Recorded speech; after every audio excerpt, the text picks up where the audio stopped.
and Tobago. Get ready for a musical explosion of freedom, culture, and pure steel band magic. Featuring 5 of the nation's super bands, plus their talented youth bands. Get ready for generations of steel. The ultimate celebration of our national instrument. Featuring 5 of the nation's super bands, plus their talented youth band. Experience the power and passion of Desperados, Shell Invaders, Massey Trinidad All-Stars, First Citizens Supernovas, and the pride of the South, Fun Play. Saturday, July 11th. at the iconic Grandstand, Queen's Park, Savannah. And hear this one. First 800 tickets sold. Admit 2 buses on 1 ticket if bought by Saturday, June 27th. Presented by Super Panman, Dingleston and Friends. Supported by CCNTV 6, The Express Newspaper, and I-95.5 FM. Generations of Steel, the biggest pan event after Panorama.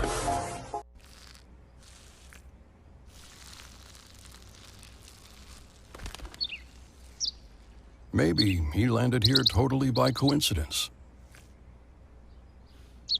But if by chance he's admiring your fresh coat of Benjamin Moore soft sky blue, well, that's a pretty high compliment. Coming from an expert.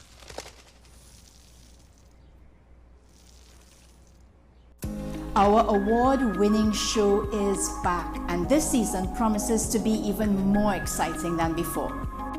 What's Up, Doc isn't just a title, it's a call to action for anyone who wants to improve their health and well-being.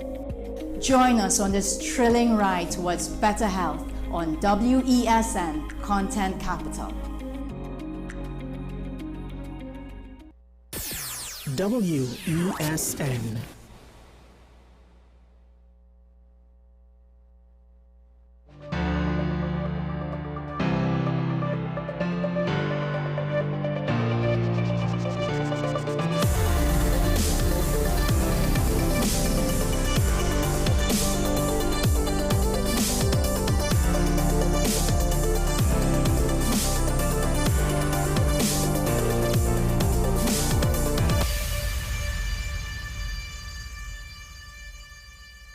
Pleasant morning we're having. This is Talking Point in WESN, the Content Capital.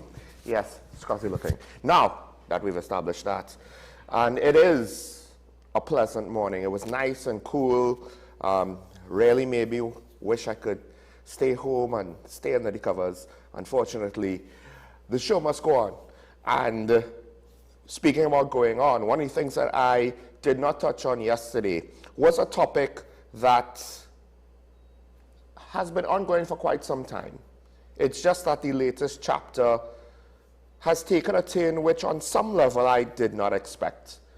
And it leaves me with a lot of questions, and I've spoken about it before. But it has come up again, and I did consult with someone who I know that kind of works in that public health space, so it's not as though the individual is an expert. But what he said tracks with what we, or at least I, have observed for the last few years. That is to say, more or less the entire time Talking Point has been on. And I'm speaking about the nurses and their overtime pay.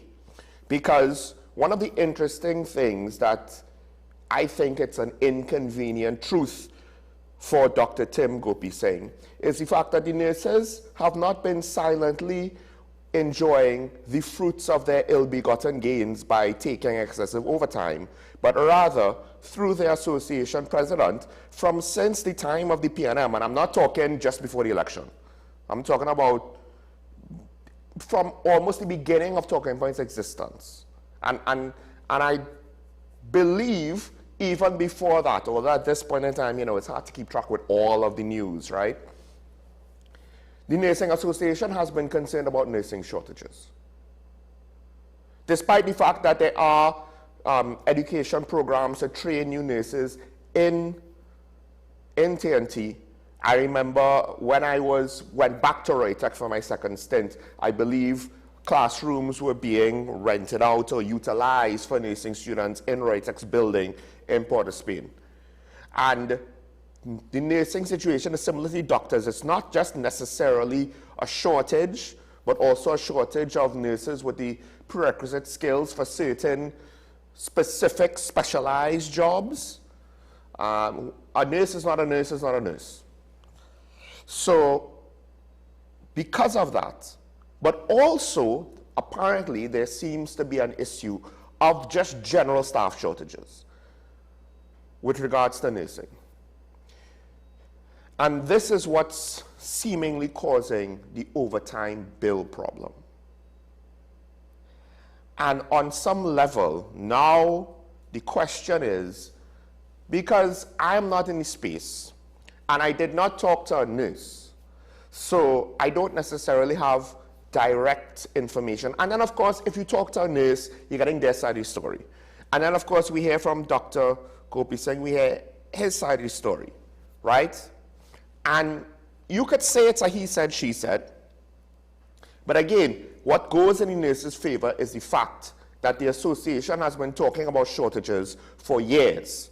This is not in a response to accusations that the overtime bill is bloated, that nurses are taking advantage of a situation to get excessive overtime. They have been complaining about this for years. If you have an overtime racket, one of the things you probably don't want to happen is new hiring, because new hiring will then make it harder for you to justify working and collecting overtime. Now, herein lies the real problem. And this is what I suspect will happen, but I can't prove it. What I suspect is happening is the nurses are trying to manage a not so bad situation. And the way how they're trying to manage it, while is potentially not what you would consider normal working practices.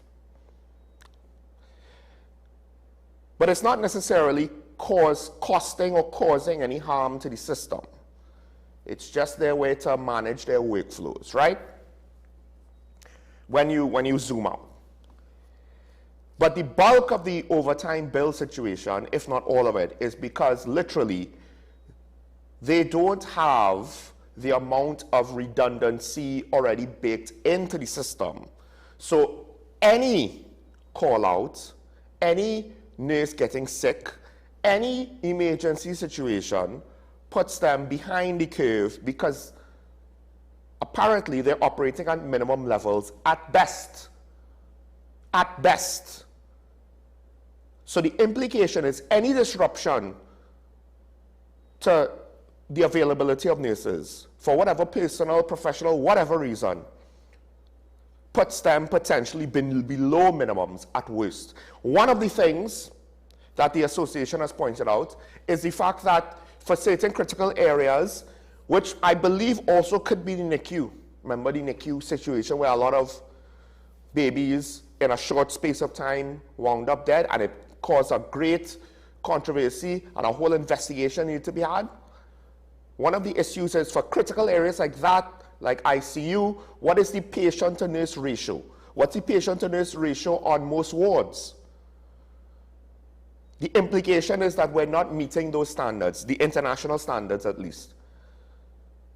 So then now, you might get away with it on some days. You might even get away with it on most days. But when you have nurses that are working overtime regularly, at some point, some of them are going to get sick. You can't be in ICU if you are sick, as far as I'm aware. As far as I'm aware, it's not a good idea to be really sick and then go and do a shift in ICU. I could be wrong, but in an environment where you're trying to prevent infection from spreading, the last thing you want to do is bring someone, which for a normal person, it might be fine, but for someone in ICU, whose immune system might be compromised for a whole host of reasons. It doesn't just have to be HIV and AIDS. Because of the stress or trauma of whatever it is they went through, whatever it is they're recovering from, you don't necessarily want to introduce more contaminants. And then when that happens, then you're potentially under international standards already, at bare minimums to get by. And if someone gets sick, which again, if they're all working overtime, and the implication is it's a lot of overtime. At some point, they're going to get sick. Well, now you're under the minimums. You have a severe shortage for however many shifts, however many days. Because again, they're working overtime. So if they miss a day, it's not one shift. It's probably 2 shifts. And then what? You compensate for that by asking someone else to work more overtime, and then you get a cascading effect. And then, of course, there is the fact that even if you kind of get away with that, healthcare is potentially compromised. So here and now lies the problem. Because we have to ask ourselves, is Dr. Gopi saying, and again, just because you're a doctor, doesn't mean you know everything. You're a doctor, you know your field that you practice. If you're a private doctor, you know how to operate, one would hope, your private practice. If you're a public health doctor, then you eventually learn how to operate within the system. That doesn't necessarily mean you know how to be a manager or an administrator. Now, yes, he was a minister. No one ever accused ministers of automatically knowing everything in the scope of their job. The question is he making a poor management decision because he thinks he knows better? And that's a hard question to answer. But the reason why I still have to ask it, I'm not asking anybody else to do so, but I think I still have to ask it is, what are the potential negative consequences? And I more or less laid it out just now. That the health care that our public health system provides, which a lot of our citizens rely on, a lot. They rely on it to the point where it's oversubscribed. It's oversubscribed, I can say that because the proof is in the fact that there are waiting times for just about everything.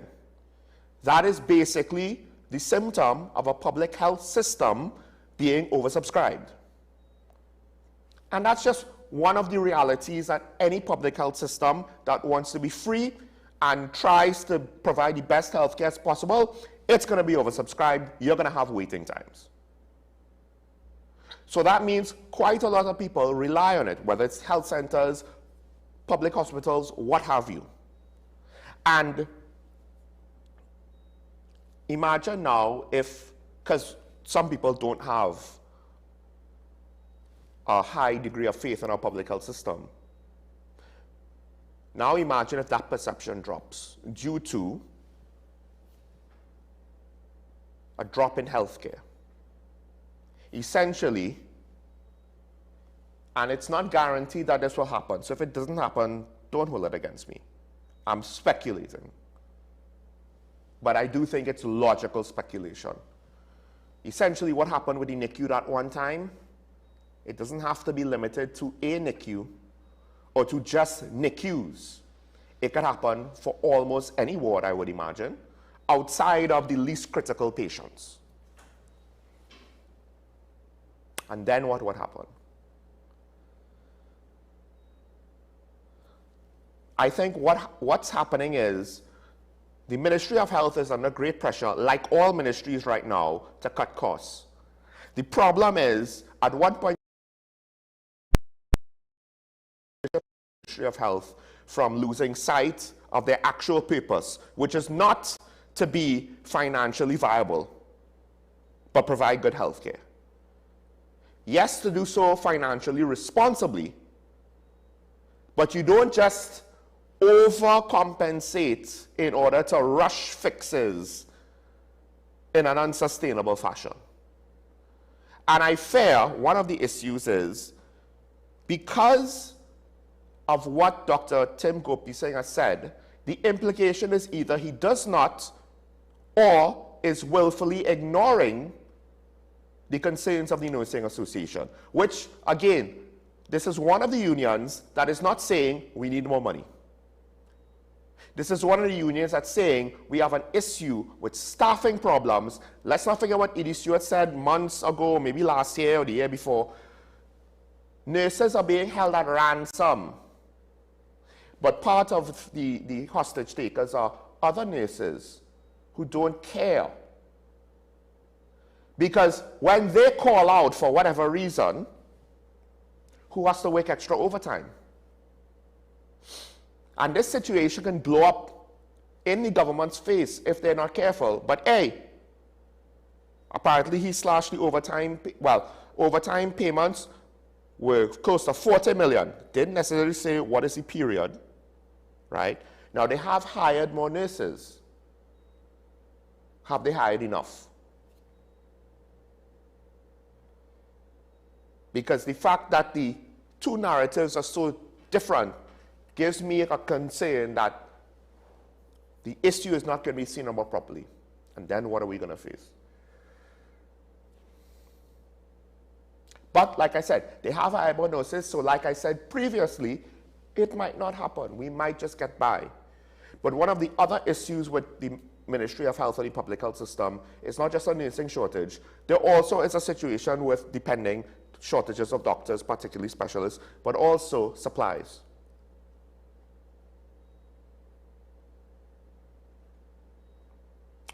The government walked into a situation that was not easy, and they sold us on the hope that they could fix it. And I don't have an issue with hard measures.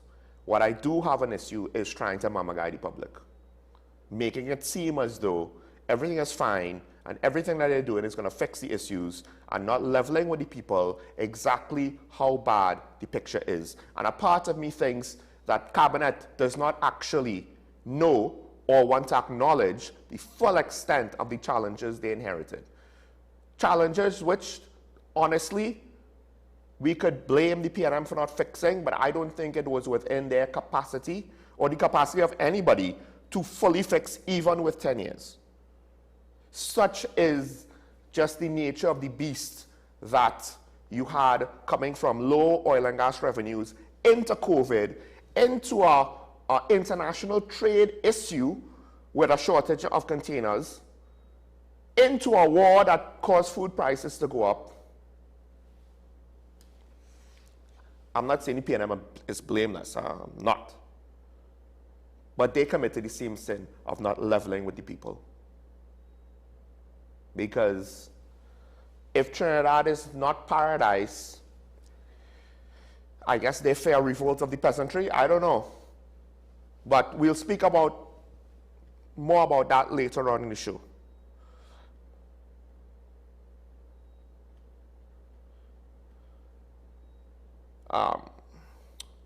WASA has an interesting stance with regards to hiring practices in WASA. Of course, there's actually two issues. One is the whole social media, people who are hired by WASA. And I guess part of it is what job exactly they were hired for. Now, unfortunately, that is pertinent because you have to go back to the THA with the AudioGate situation. The implication there was social media work on behalf of their political party was going to be paid for with THA salaries. Right? As much as I will support the Chief Sec when he says good things, and he mostly says good things, that was a stumble that I will not forget. Maybe I will forgive, and one could even say I've more or less forgiven, but I won't forget it. So now that we have this situation in WASA, it could be a similar scenario. When you're dealing with public money, it's very interesting. At what point in times the utilization of public money, oh my gosh, in the Ministry of Health, look at all this overtime, we have to be responsible for public money. In WASA, well, 10%. Or is this a new labor policy? No, favored union status gets 10%. Or reform of WASA, now we scrap that. WASA doesn't need reform, it's fine. Favored union status doesn't need reform. Because they're good guys. The PSA are good boys. They never did nothing to nobody. They're only, well, I don't necessarily know if the PSA is in control of, sorry, let me not say it like that.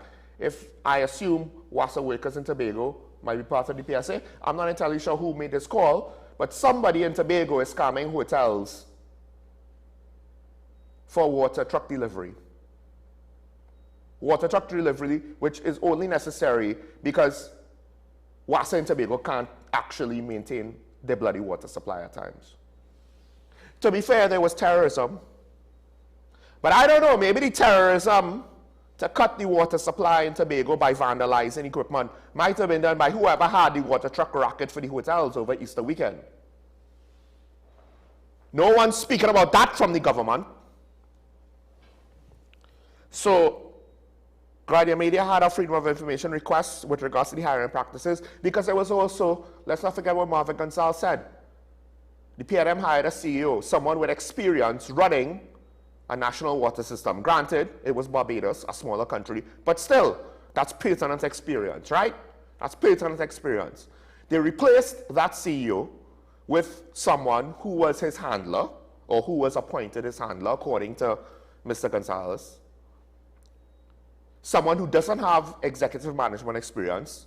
That is who the CEO was replaced by, and that person did not last long in the role and was eventually removed or left or whatever.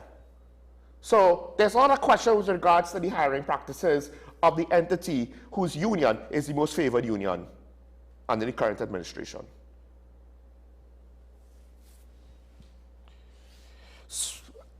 I can't fault them. They're saying, oh my gosh, there are privacy concerns. No offense, but when the PNM brought this nonsense up with regards to lawyer fees, and let's not forget who was one of the people asking about what are the state lawyers in the PNM collecting fees? Who's collecting how much fees? PNM said privacy concerns. Who was asking those questions? The opposition. Who was the opposition at the time? The UNC. Funny how when they come into government, we're starting to hear some of the same arguments. Just saying. Just saying. It's almost like if they are different sides of the same coin.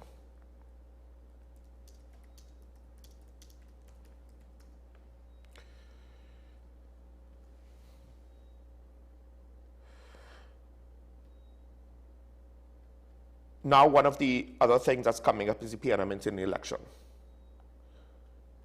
And this is going to be an interesting situation. Somebody within the PNM is saying that, well, they have an issue with the members' register. I guess one of the problems is if we are not accustomed to practicing transparency, if we're not, then we're always going to get issues like this. And unfortunately, lack of transparency, private institutions will do what they do. And to some extent, they have a higher entitlement to privacy.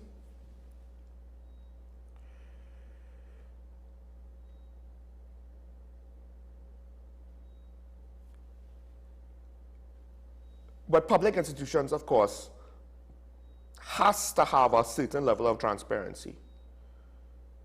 And a lot of it is centered around the actions, words, deeds, statements, phrases of the politicians. Politicians tend to put themselves in situations where, whether justified or not, they're not transparent. So elections are going to be, and I fear that if we don't figure out how to fix this, questions about the validity of our elections are only going to get worse. Now, with that said, the situation with the PNM is interesting for someone like me as an outside observer. It's interesting because one of the things that you want to see, I guess, any kind of indicators for, so that we could better understand is what exactly are the divisions? What exactly are the internal political rifts, right? And of course, this is not national parliament we're talking about, so it might not be very obvious unless you're literally at the heart of the situation, where you see it's a lot of personal or personal level might not actually be personal. They might not like, actually, whoever's ally might not actually like each other. But it's a direct alliance between two people, not necessarily an entity with formal, declarations and treaties and what have you, and agreements and arrangements.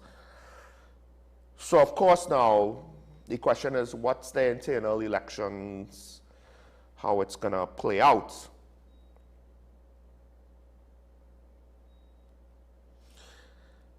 And regardless of any sort of internal election, it's still a question for the opposition.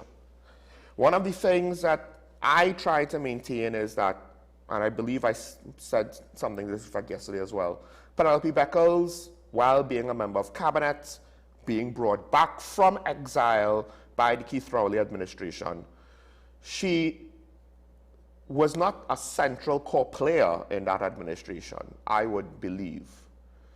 She is far more active now as opposition leader. And the question is it because she was not working when she was just part of the machine? Was she potentially keeping her head down? Is she pushing herself more now, or does she have the leeway now that she no longer has a boss who at least at one point in time was antagonistic towards her? Does she have the leeway now to be more forthright, forthcoming, to be more open, to be more communicative? And again, you want to question, does she have the charisma, and is she as strong? I do wonder if we misidentify strength with just force of personality. We've seen force of personality. A lot of politicians have forceful, loudmouth personalities. Philip Alexander has a loud personality. Anna Roberts has a loud personality. When he's ready, Fitzgerald Hines was a big talker, right? Of course, Dr. Keith Rowley himself, forceful personality, raging bull in the china shop. You know, Barry Padrath, big mouth personality. To some extent, Stuart Young, especially when he became prime ministerial candidate Stuart Young. Prime Minister to close out the term Stuart Young. Think about it. We at times, particularly in the case of Dr. Keith Rowley, when he was Prime Minister, and now to some extent with Prime Minister Kamala Persad-Bissessar, part of the commentary is, why had to say that? Why had to say it like that? Why had to be so aggressive? Why had to be so defensive? Why had to be so disrespectful? And here comes Penelope Beckles, not being those things, and we blame her for it.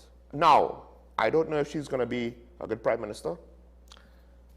I don't know if she's going to be capable of doing the job, because these things, there's subtle nuances that maybe she doesn't have the force of personality needed right now. But the flip side, I would say, is she does offer a calmer leadership style, which on some level I would argue maybe we do need right now.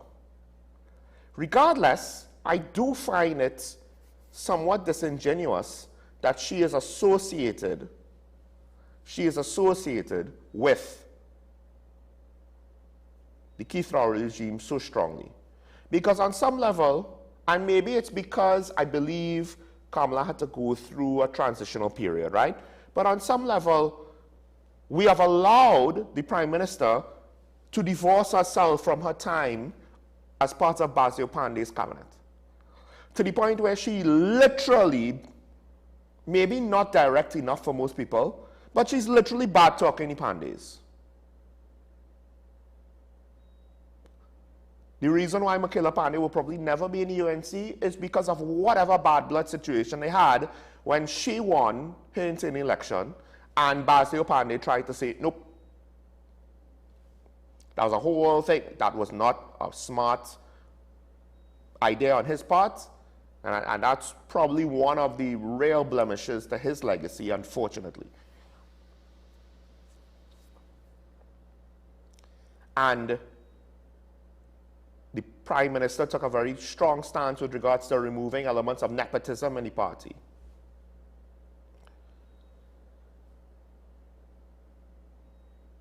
And we've kind of allowed her to divorce herself from the previous iterations of the UNC. I know it's easy to think the party. But even in the United States, the current Republican Party is not what it was under George Bush Jr., which was not what it was under George Bush Sr. The current Democratic Party now, even under Biden, was not what it was under Obama. And it definitely was not what it was under Obama, was not what it was under Clinton. These things change because the people change. And in fact, in American politics, the ideological positions of the two parties significantly shifted from 2016 at the latest. So you can't even say that they operate under the same philosophies from the 90s or the 80s or so forth. Now, our two parties don't actually really operate under any sort of philosophy or ideology. They operate with what they think they could get away with. So we are a mixed bag. No one is fully conservative, no one is fully progressive. There's a high amount of socialism in policy decisions on both sides. There's some amount of religious conservatism on both sides, right? Everybody is for everything. Everybody is for anything that's good. One says dollar for dollar, the other one says gate, and so on and so on. There's more concern about, well, if we have a project and the other side finishes it and they want to claim that they did it, they could do this. Why? Because we don't associate policy decisions and projects with the philosophies of any one party, because our parties don't have philosophies.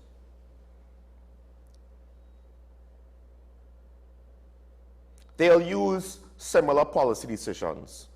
The differences is not the ideas. The differences is who benefits from the ideas. The differences is which finances benefits from the ideas. So to say that the PNM has been the PNM, yes, there's a certain amount of institutional knowledge.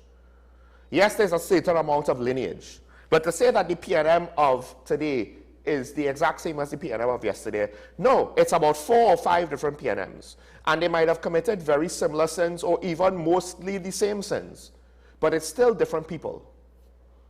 And every time, if we don't want to elect a third party, this is where we get a big issue now. I don't have an issue with you complaining about the PNM. I have an issue with you complaining about the PNM and then voting in the UNC and accepting more of the same to the until you're fed up and then you vote on the UNC to vote back in the PNM. Maybe you don't vote back in the PNM, but the point is the country gets fed up of the UNC because they get much of the same treatment. So then you either complain about one party, two parties, but everybody's complaining. Third party appears on the scene. Nobody even bothers with them. We have all these complaints about the two main political parties. Nobody cares about the third party. So we've seen this script play out. We don't like the PNM. We'll vote the UNC. It doesn't work. We know this because the PNM get back into power. So we complain. Third party comes up, we don't even give them a chance. Congress of the People was our best shot. I think it's Ramada replaced Dukaran, and we saw it go from a viable entity to a shadow of itself, to UNC 2, and then, that was the end of that. An organic movement was essentially killed off. One of the questions is, was it intentional? Rather than allowing it to organically grow, to give us a third option, to reward merit instead of just the racial division. So if we're not going to go with a third party, if we're so stubborn we're not going to go with a third party, then for the life of me, why don't we try, as the citizenry, who are still part of the democratic process, even on the party level, to encourage, and you don't have to be a member. The public right now could shape perception on the PNM candidacy, even if you're not a member. So we have a new political leader of the PNM. And at some point, we'll get a new political leader of the UNC. So this applies to them too whenever that happens. And rather than saying, how do I encourage good behavior and change, you just automatically blame them for the past. And you don't want to hear anything they have to say. You could still criticize them if and when they make the same mistakes their predecessor made. I've been doing that since April 29th of last year.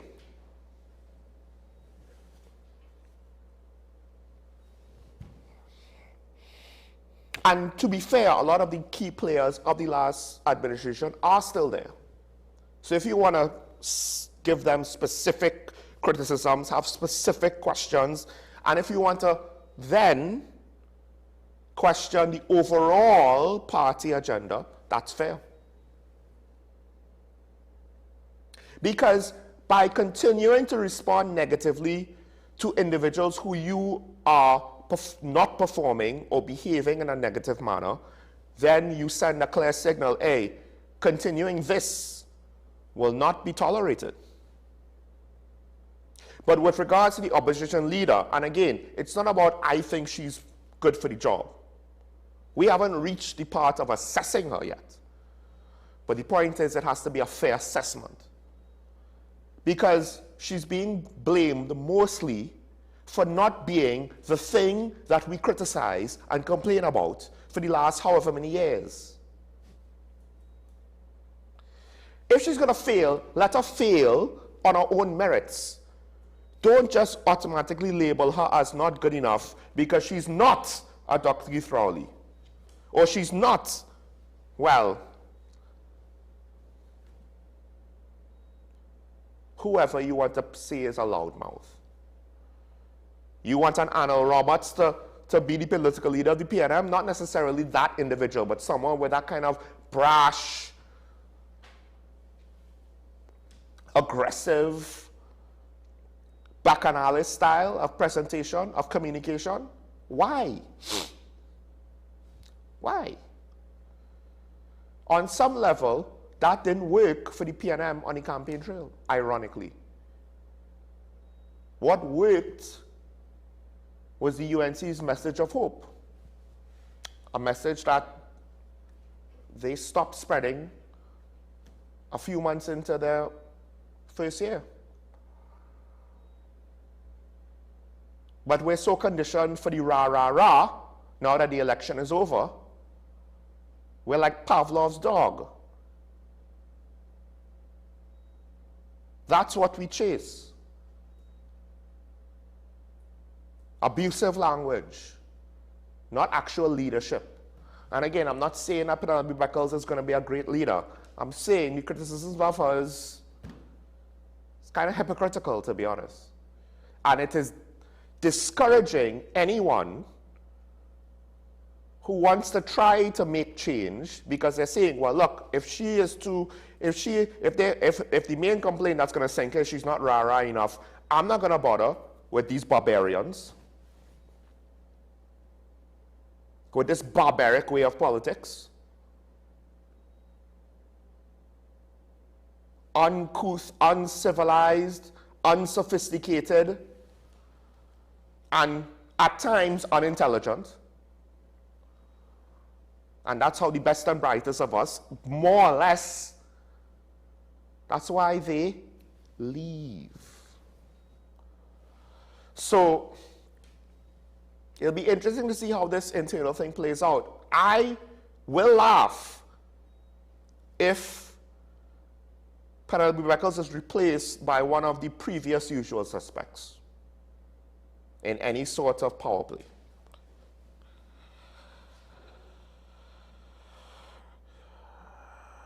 But of course, there's a lot more baggage to it. I don't want to get into the potential implications of what's going on there. It is what it is, right? It is what it is. The PNM, generally speaking, with all that said, they still need to do a lot of work to rehabilitate their image. They might be able to get back a significant amount of the voters that dropped them, but they can't just settle for that. I would argue they should be doing two things. One, trying to get enough voters to surpass their opposition or their opponents right? They are the opposition. I don't want to make that confusing.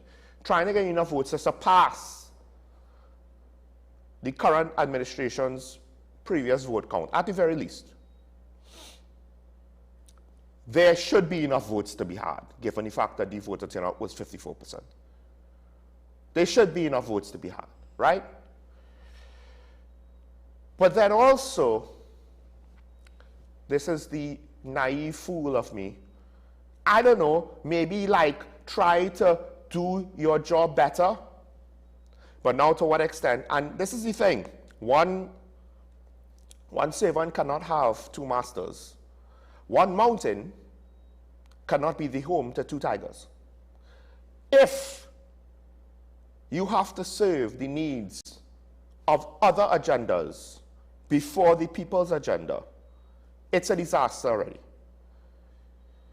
It's bad enough if you do have other agendas under the people's agenda. So you're chipping away with corruption. You're not necessarily doing anything crazy, but you're still taken unethically. It's bad enough if that happens. But dare I say, at times when politicians look crazy or stupid, or crazy and stupid, it's because they're under the belief that the public is not going to know any better, that the public will tolerate it, that we're not going to riot yet, and then they'll raise the price of gas in order to compensate for whatever the agenda they're servicing. And at some point, we have to figure out a way to tell them that's not going to fly. The problem is they play tennis, seemingly, allegedly. We could punish one party at a time, so they're not concerned about cleaning up their acts, or at least cleaning up their perception. Or they don't know how. I don't know what it is. But I will not be content if we have the same dilemma, arguably worse, in the next election, 4 years away. Are we going to hear the talk about, well, you know, I could vote for bad or I could vote for worse? And then the debate is not which party is good, but rather which party is the less of two evils. Given the fact that we already went through an exercise for this last election, one would hope that maybe we might say, all right, let's not do this again. Let's figure out a way, even if we can't get it done in time for 2030, let's figure out a way to get the ball rolling to make our political environment a little bit less toxic. No, God is a Trini, everything is fine. We'll just wait till the next election. Then we'll complain and panic and complain again, and then vote into whichever one is not in the doghouse with the public at the time. So the current government may or may not be the one in the doghouse at the time. So if they are, we'll vote for the PNM. And if we do not demand any kind of change, we potentially will get what we got from the previous administration.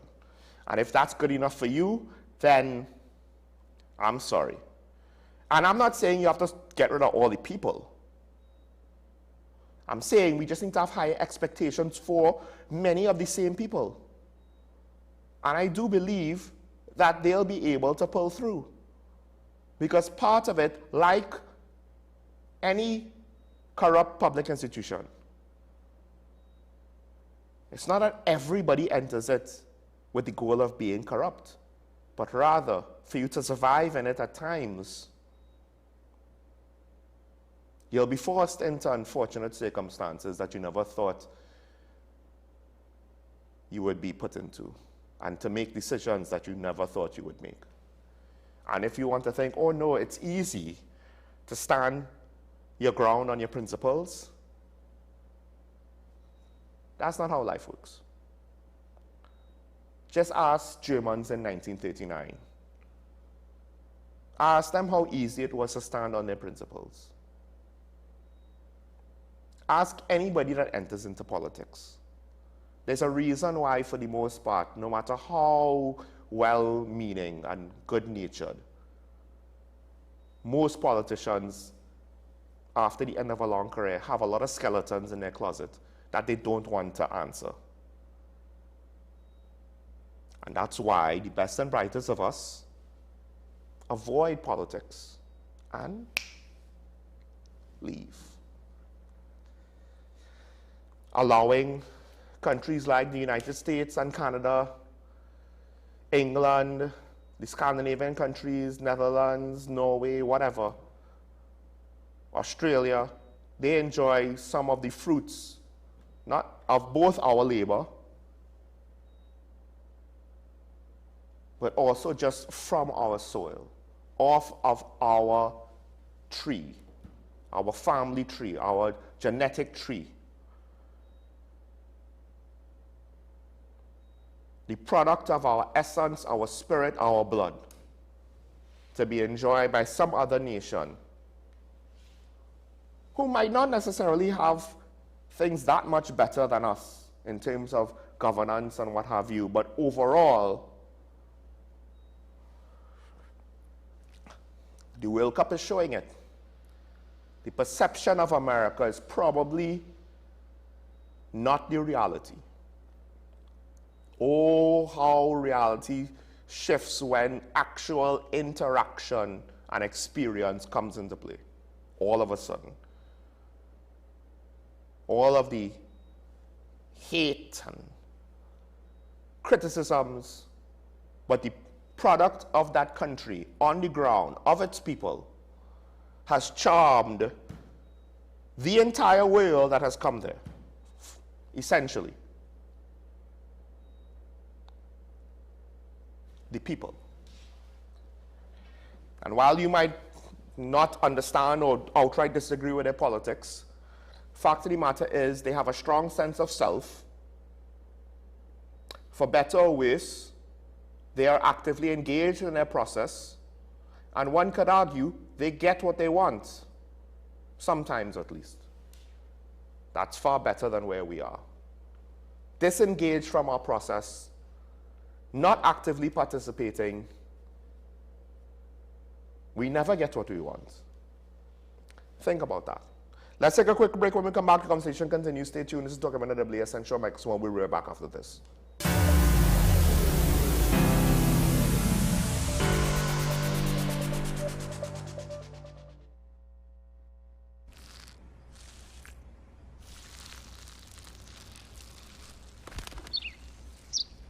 Maybe he landed here totally by coincidence.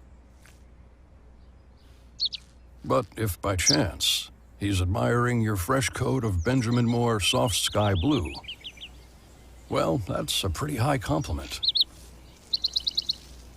Coming from an expert.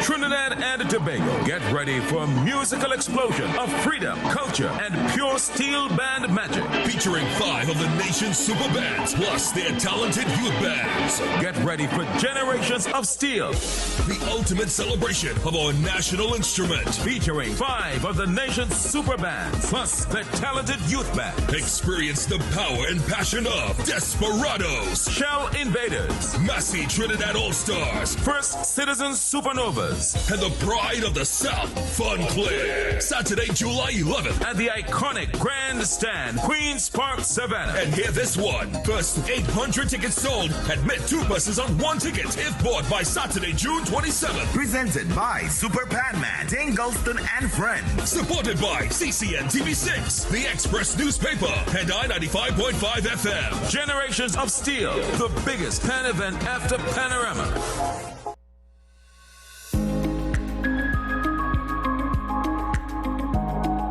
You'd be surprised, a lot of the patients who present to us with infection in their feet, the infection would have started several days before. Now, the interesting thing is, neuropathy usually goes hand in hand with peripheral arterial disease. So these patients lose the sensation to feel. Now, they may have the ability to have crude touch or general sensation, but that fine sensation, for instance, when a needle sticks them or a thumbtack sticks them, they would lose that sensation. Correct.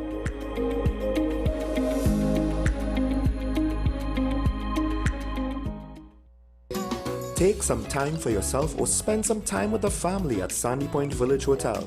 Enjoy our various studio and suite apartments, self-contained with their own kitchenettes and Wi-Fi. We also have our famous 100-foot swimming pool and our beachfront restaurant, The Steak and Lobster Grill. And our location in Crown Point puts us near the center of activity from the nylon pool to the local nightlife.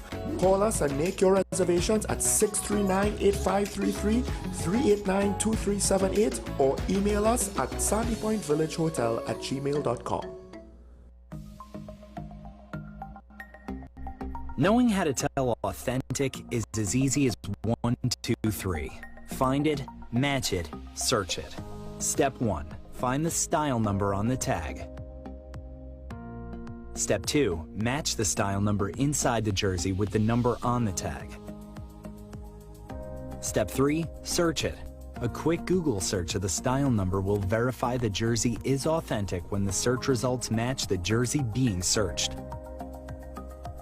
Don't be fooled by counterfeit jerseys. Before you buy, remember to find it, match it, search it. Fan Zone, 2 locations nationwide. Center City Mall, Chaguanas and Movietown, Port of Spain. Nationwide delivery available. In this day of stay at home and work from home, home has never meant more than it does today. Whether you're looking to buy, rent or build your new home, now is the time to get going. Gittins & Gittins Real Estate Agents are here to take you to that place of your dreams. Let us take you home. We help you find that rental to rest along the way or journey with you to find your home destination. Investors and commercial enterprises too, call us and we'll walk the distance to place your business in just the right location. Owners, leave the headaches to us. We'll find your tenants or buyers while you stay at home. We'll even manage your property at your bidding. Anything real estate, come home to Gittins & Gittins Real Estate. Call us at 760-3280 or 747-1220 or visit us at 16 Fifth Street in Woodbrook.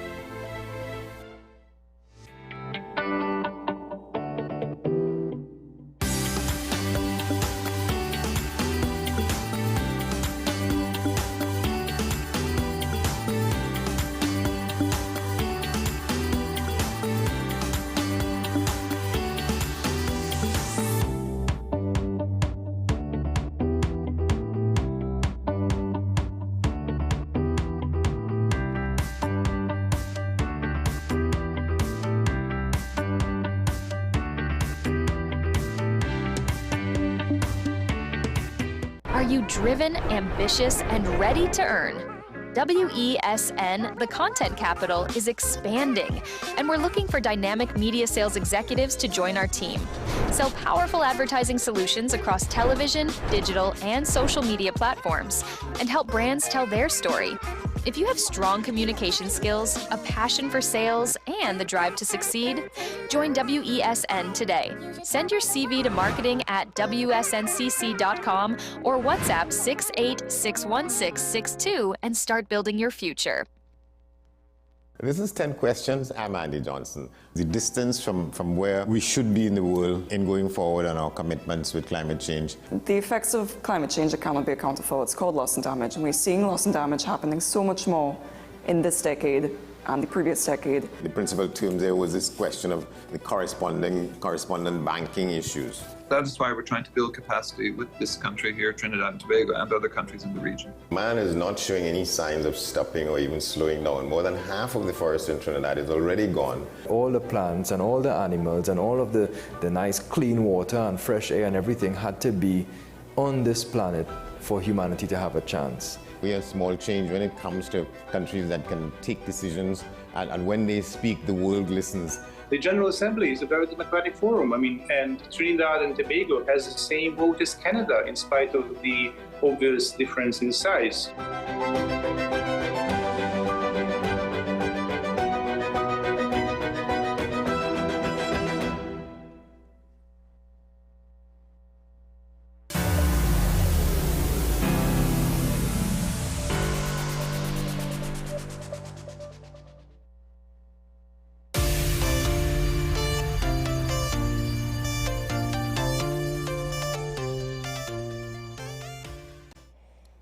I'm back here and talking about the WSND Content Capital Show. Michael Small with you, and it is interesting the times we live in. And of course, one of the things that we have to ask ourselves is it because a new administration is now potentially trying to look into things that were ignored by previous administrations? Or is it servicing another agenda? Because what we're seeing can very well be the signs, symptoms, and to some extent the unintended consequences of trying to effect change. Upsetting the apple cart, running into various issues that will lead people to question the system. And the story that I'm specifically speaking about is this situation where a magistrate is being investigated. Now, what's interesting is the Express yesterday had this, brought this story to the national attention. The arrest is said to be imminent as somebody in government, I don't know if the police, the cabinet, I don't know, is looking to deal with white-collar crime. So again, you're going to run into a situation where now potentially the accusations are going to come at people who you might not have expected it to come. And the process, we're not accustomed to the process. So is the process correct? Is the procedures correct? Is it maybe overblown? Do they have to circumvent maybe some normal procedures to actually push the thing through? To what extent is it ethical? To what extent is it not ethical? These are questions that's going to be hard, because any potential corruption is going to be hidden at this point, right? We're not necessarily that far gone that we literally just have naked, blatant corruption in front of our face and nobody's doing anything about it. I'll say this though.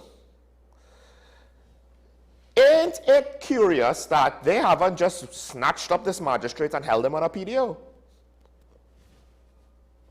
But based on intelligence from June, the magistrate has been, according to the Express, deemed to be compromised and co-opted by foreign nationals residing in TNT, and is alleged to have facilitated money laundering.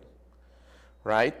Now, if you read, there's an article today where some lawyers have come out. Basically, they are going to be, we assume, the legal representation or legal defense team for this magistrate, or at least, this is the funny thing, they have come forward with their client, not necessarily stating if it's the magistrate that these accusations are speaking about, because they're speaking to other issues. I'm not entirely sure if it's the same cases, to be honest, right? Because, of course, everybody is kind of not being fully transparent. It's very, well, in this case, it's a media house that essentially got wind of a report. I don't believe that the police revealed this, and this would not be the right time for the police to speak out on something. I demand transparency. Yes, I want to see transparency, but, you know, before arrests are made when you're investigating somebody, as long as you're not breaking the law, can't really demand transparency for ongoing investigations at such an early stage in the process, right? So, the intelligence report states that, well, it does seem to be the correct, you can interpret it as it is the same answer. The intelligence report states that despite compelling arguments by the Financial Investigative Bureau regarding the seized cash and the need for further investigations, the magistrate allegedly ordered that the money be returned, thereby facilitating money laundering by directing that it be released through the issuance of a certified government check.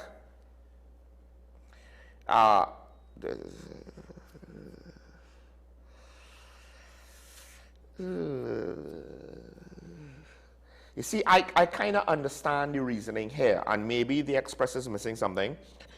The problem is a compelling argument by investigators is not a statement of fact.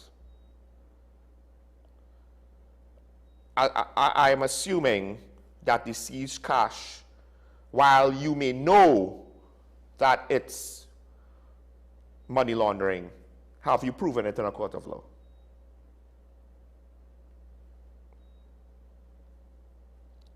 Let's go into what the response was.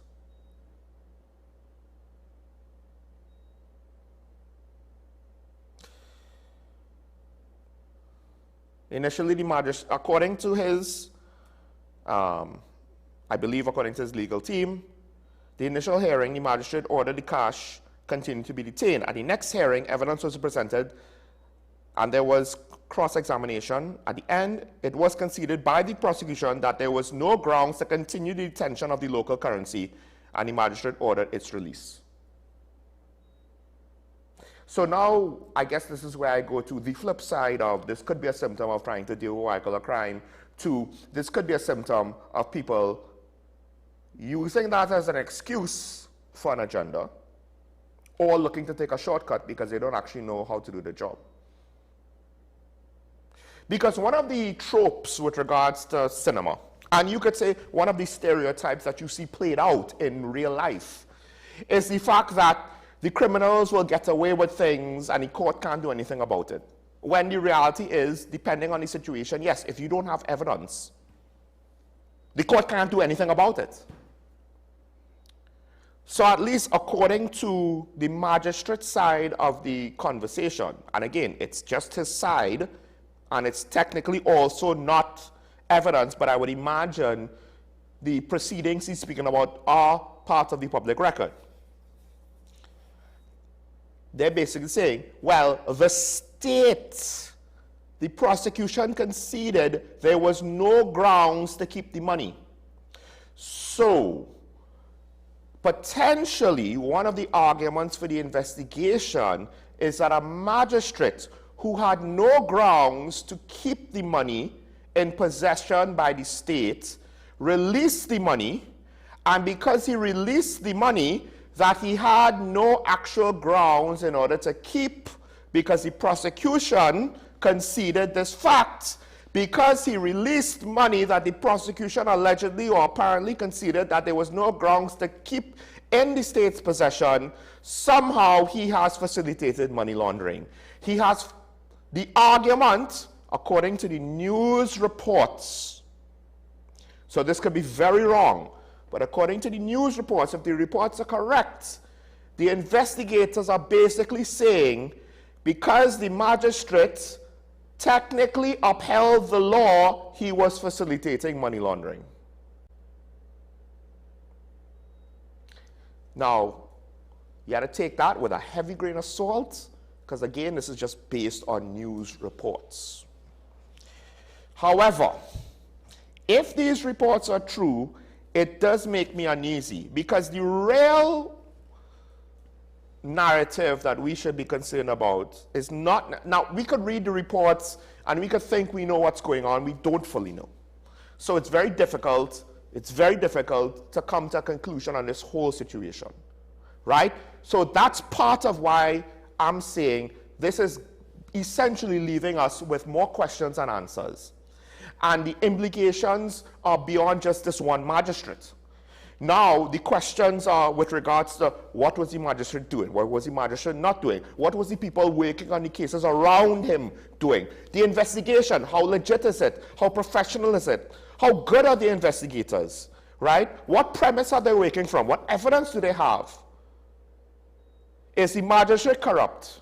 Are the people around him corrupt? Is the investigators corrupt?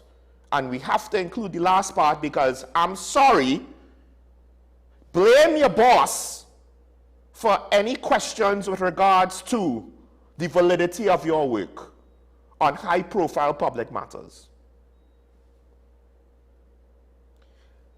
Apparently, we are trying to replace evidence with intelligence, and that ain't gonna fly. More on that in a bit. Senior attorneys have come out And they have brought basically a measured position, right?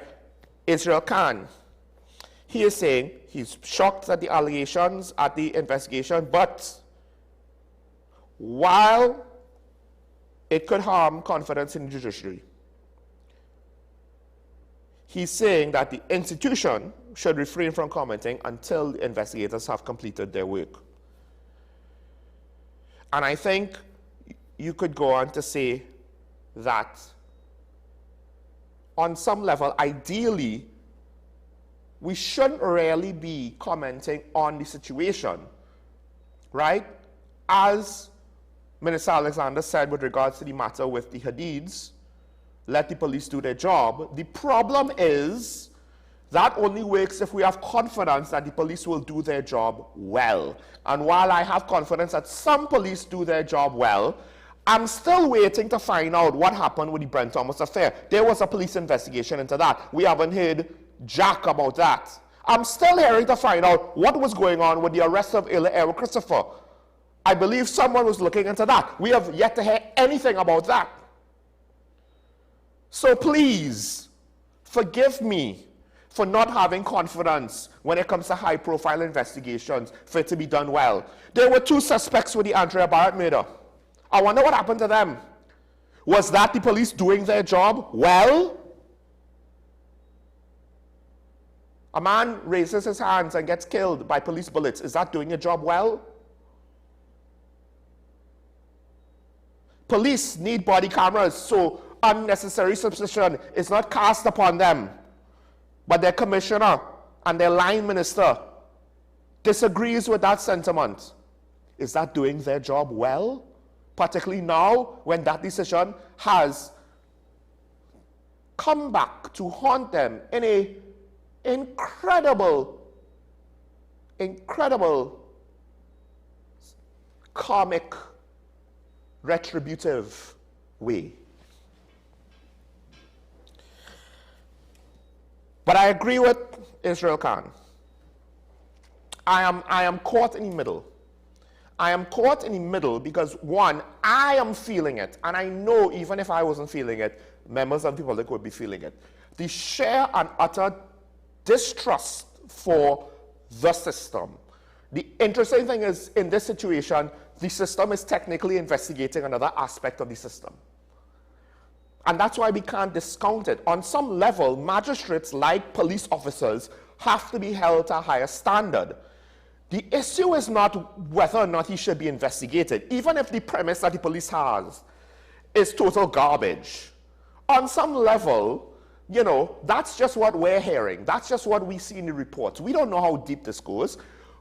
It's best that it's investigated, except I don't know if I have confidence in the investigation. And for all I know, we could get minor corruption being overridden by major corruption, or being attacked by major corruption.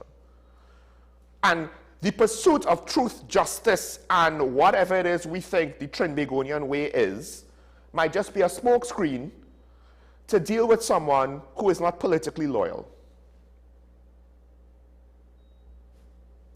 Loyal to who?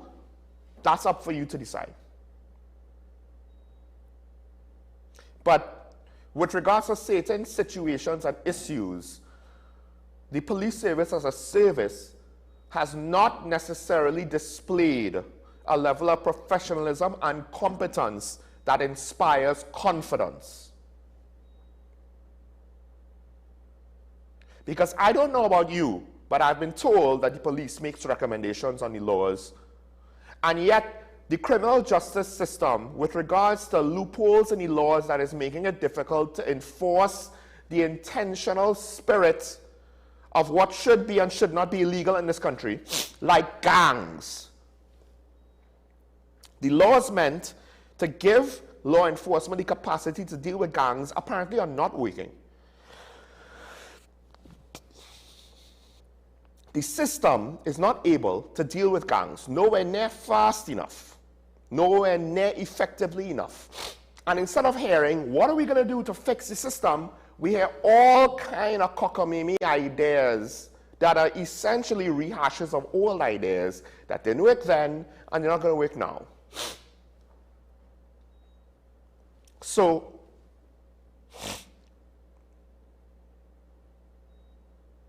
no one is above the law.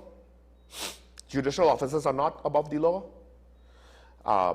Innocent until proven guilty, but let the investigation go through. The problem is, what if this is just a witch hunt? Confidence is low. We need a win. Government wants to go after white-collar crime. We need a win. That's the source of all of your problems. This magistrate who released money for money laundering. Well, again, if their claim is false, I expect someone to reveal this to us at some point, right? If it was that when the money was released, that there was a legal argument, it should have been kept. A justifiable reason why the state should have been able to hold on to it. Okay, fine. But according to them, there wasn't. So how could this be used against the magistrate? I have no idea. Because the ugly side of it is they are going after him for doing his job. They are potentially going after him because he did not play ball with what now might be the perceived legitimate practice of law enforcement in this country. It's not innocent until proven guilty. It's guilty until we prove you guilty. And we'll take whatever shortcuts we need to get there. So if we have to gun down Joshua Samaru in the middle of the road, so be it. That's the implication of what this sends based on reports from the media. And if you don't like what the media has to say, do your job better, communicate better, be more transparent, be more accountable, and figure out how to manage it, because that's your job. It is not the job of the media to make your life easier. This is a democracy. This isn't a communist dictatorship. So stop acting like that's what it's supposed to be. In the United Kingdom, the story, I knew this was happening, but it's becoming more and more public, both nationally and internationally. You criticize the police, they'll arrest you. Look it up. Google it if you want. I believe mainstream media is now reporting on it more. Is that where we're headed next? Is that where we are heading next?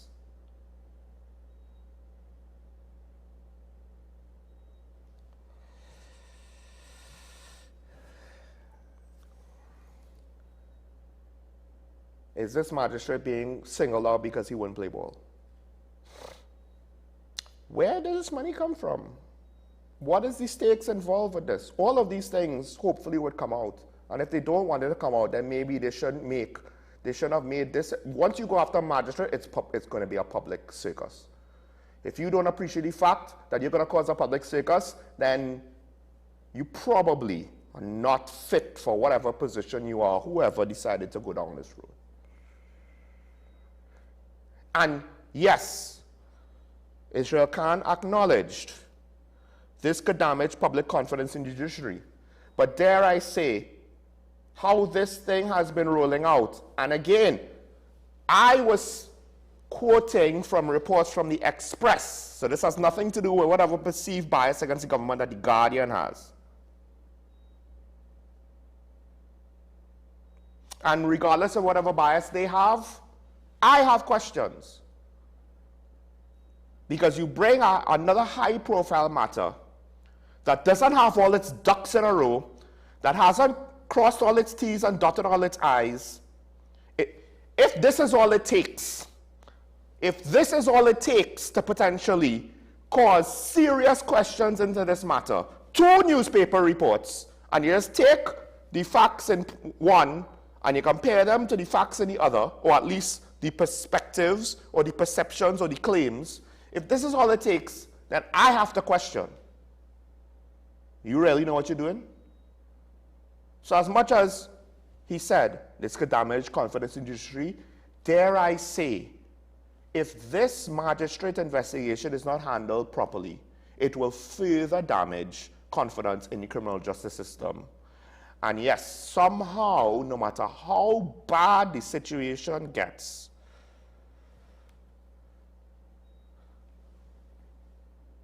it can get worse. Who would have thought? That's my fear. At the end of the day, like what I said with regards to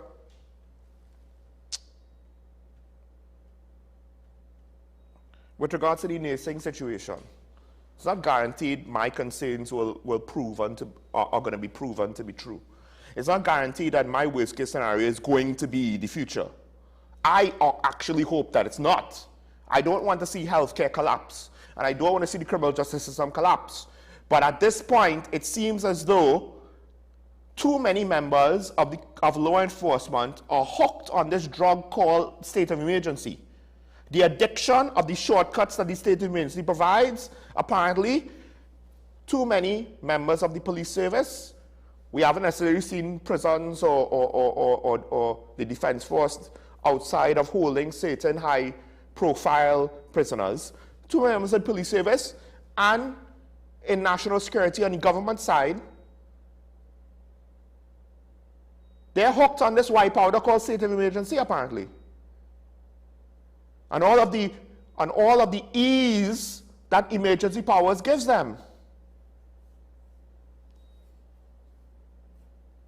And who knows, at some point maybe every problem will look like a nail and they'll try and hammer down every problem with this SOE.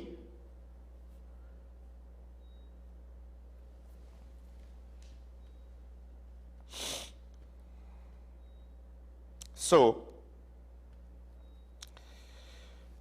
I guess this is another thing where we have to monitor now, but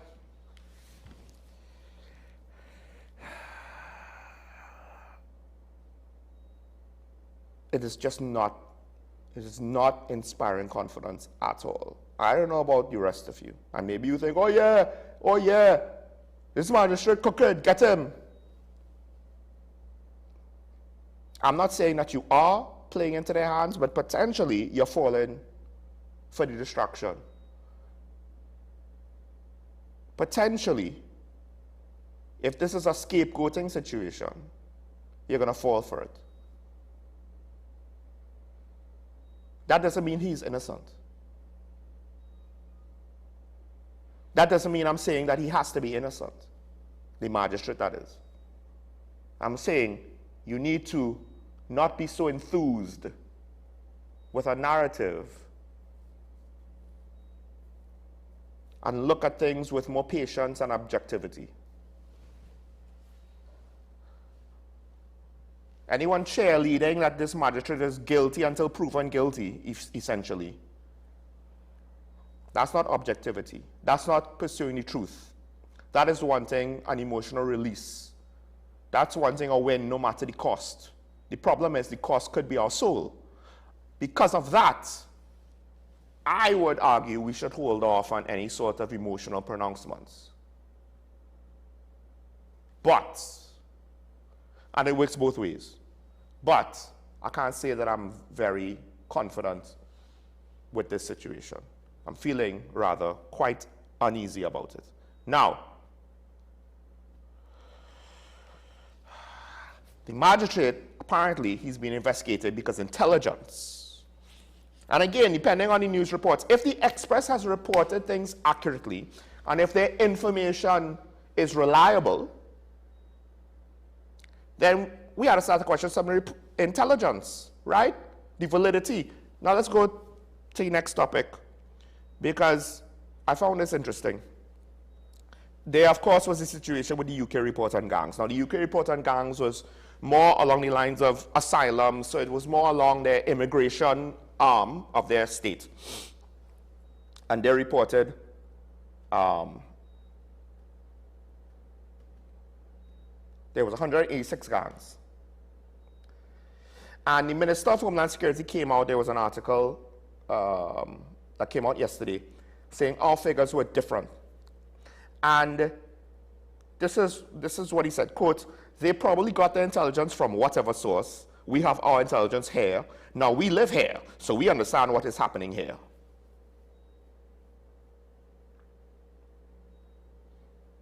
I mean, on some level, the sarcastic side of me is saying, you understand what's happening here? If that was the case, then why is things seemingly not under control? Since you understand. More importantly, oh, that's interesting, so you're saying you know better.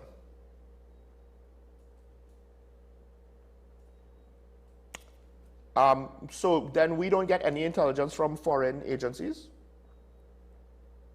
I guess when our intelligence differs, we know better here. We're a transnational shipment point. Our situation is not 100% local, it's international, right?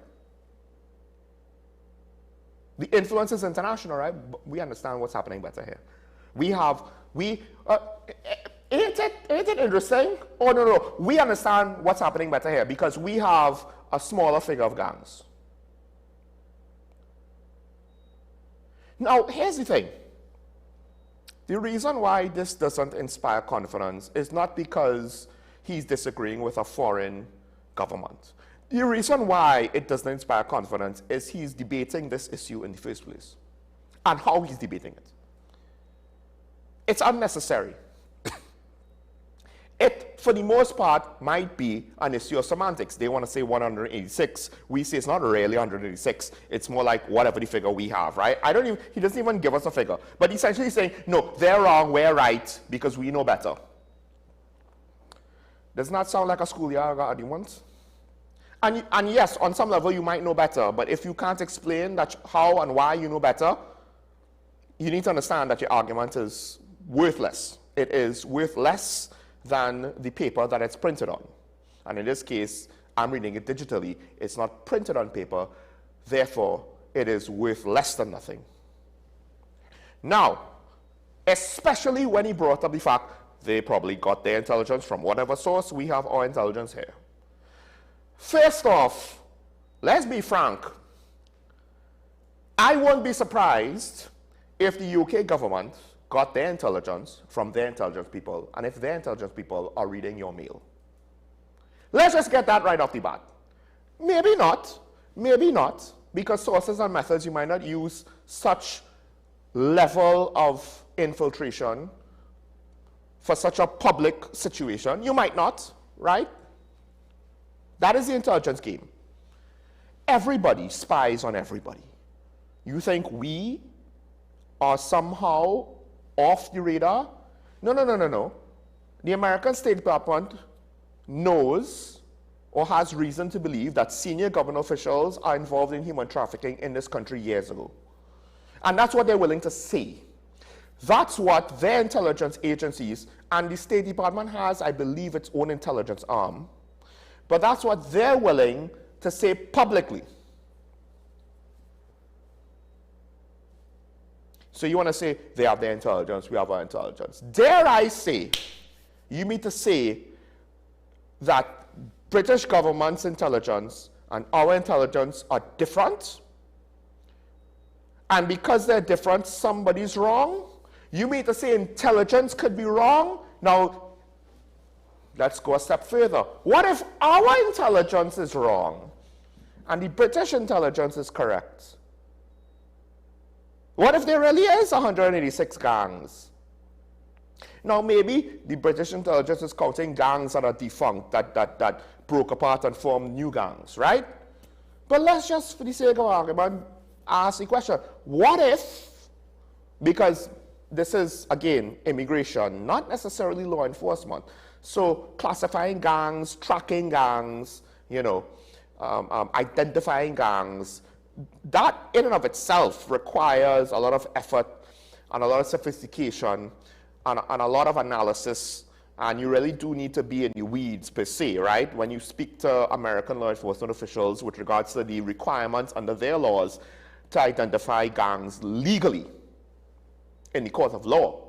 for the purposes of police investigations. It's not that simple. You have multiple indicators, but you need to prove at least a few of those indicators. It can't just be one. Oh, he wore a 6. He has to be, you know, a member of the 6.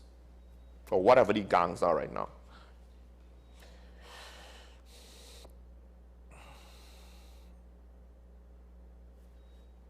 But my issue is, so intelligence can't be wrong.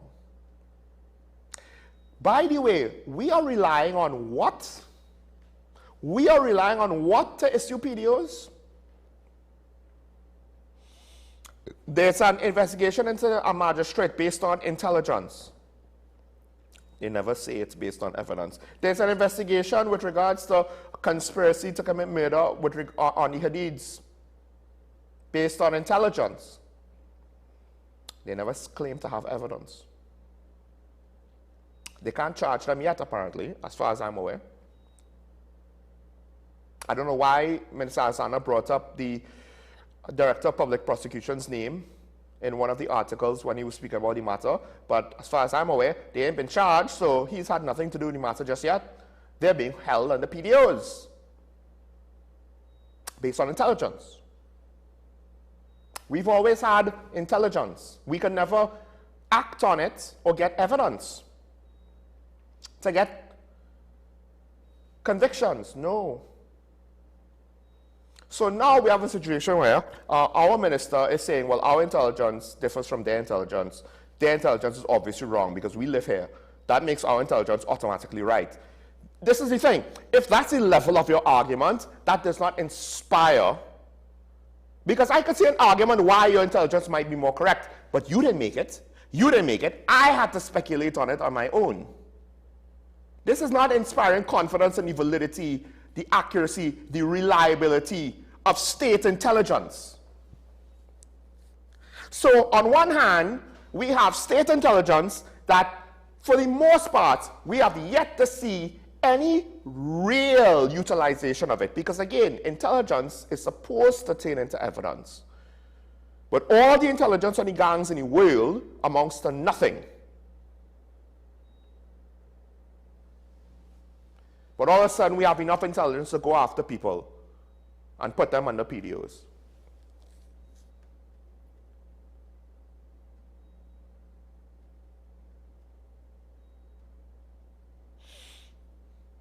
So, here's something interesting. The intelligence indicates that following statements made in Parliament during the debate on the extension of the present state of emergency, the detainee expressed violent intentions by stating words to the effect that persons would be shot in their head. Intelligence further indicates that these statements were made in furtherance of a developing plan to target members of the government. The detainee is a person of substantial financial means and influence with the resources, access, and capability to facilitate serious organized criminal activity. Intelligence further indicates that his continued liberty presents a real and imminent risk of facilitating the execution of plans intended to destabilize government of Trinidad and Tobago through violence. This is the detention order. Here's the question.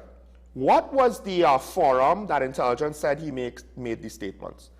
Because I remember another individual said he wanted to shoot police officers in the head.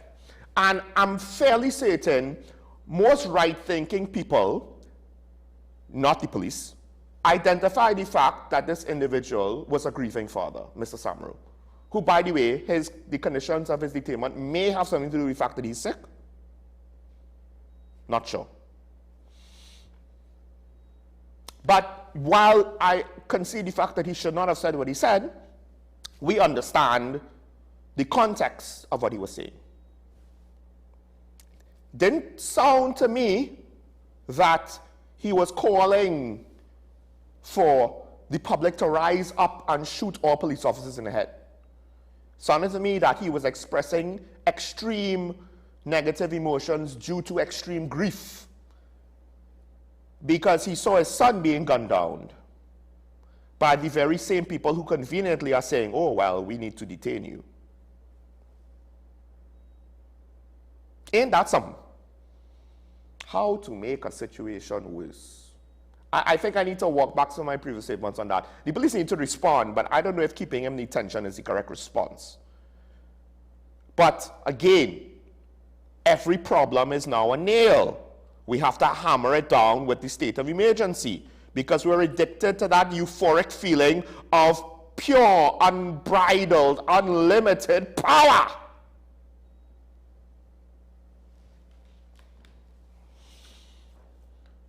I would just like to know if Mr. Hadid voiced his frustrations in a social gathering. Now, one could argue, depending on who's in the social gathering, if we want to say that all of them are part of this criminal underworld, I assume that's the implication of what the state's case, the detention order, is saying.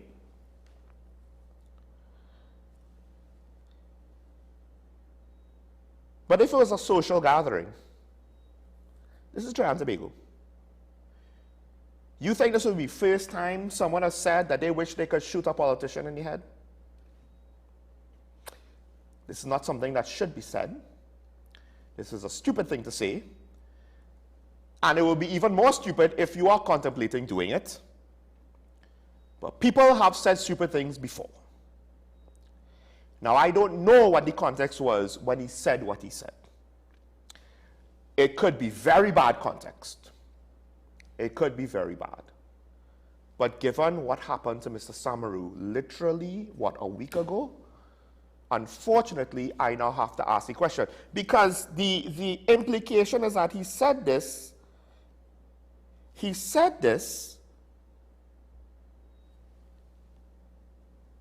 in the presence of his wife and his aunt.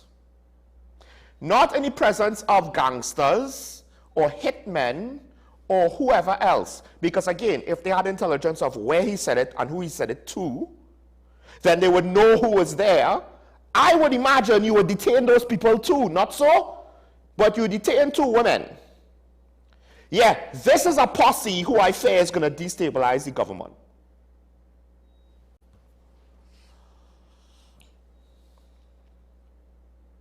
At least that's the implication, that he said it in their proximity. I could be very wrong about that. So, where is the rest of the co-conspirators? And then now we run into some real gray area. Some real gray area. As to what extent this is even legally enough to constitute a crime.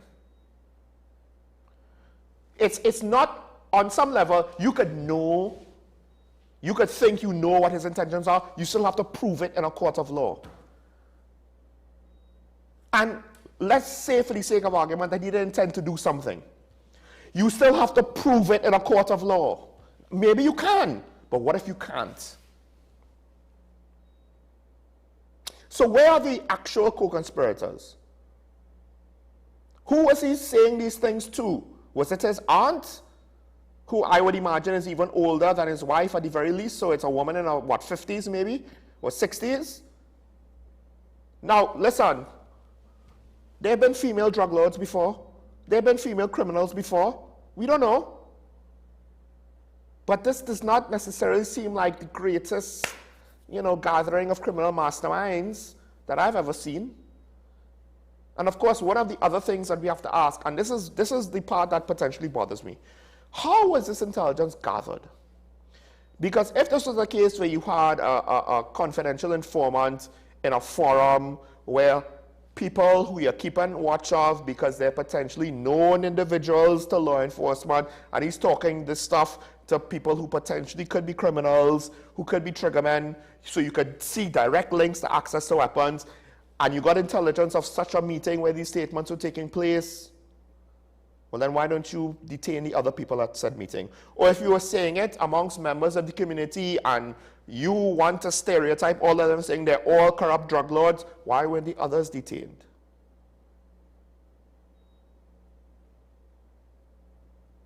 Was this a phone conversation?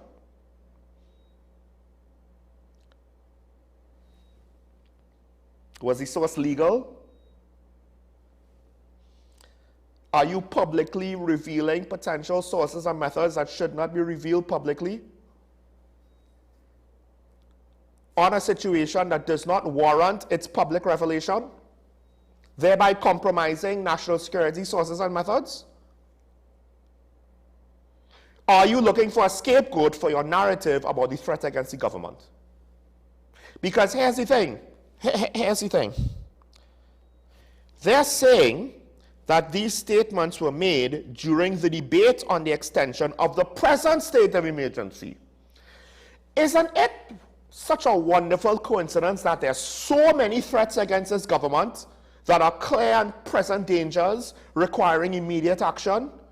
Because the threat against the government represented by Mr. Hadid is recent. Then there was the gangster from Belmont one Friday that randomly said something that caused a threat against the government. Then there was whatever caused the SOE extension or the new SOE. Then there was whatever, because the new SOE included not just violent crime but threats against the government. Then there was whatever caused the first SOE, because there were then threats against the government. Although the one thing that we could potentially, that was in the media, that we could potentially link to those threats against the government were people connected to cabinet ministers.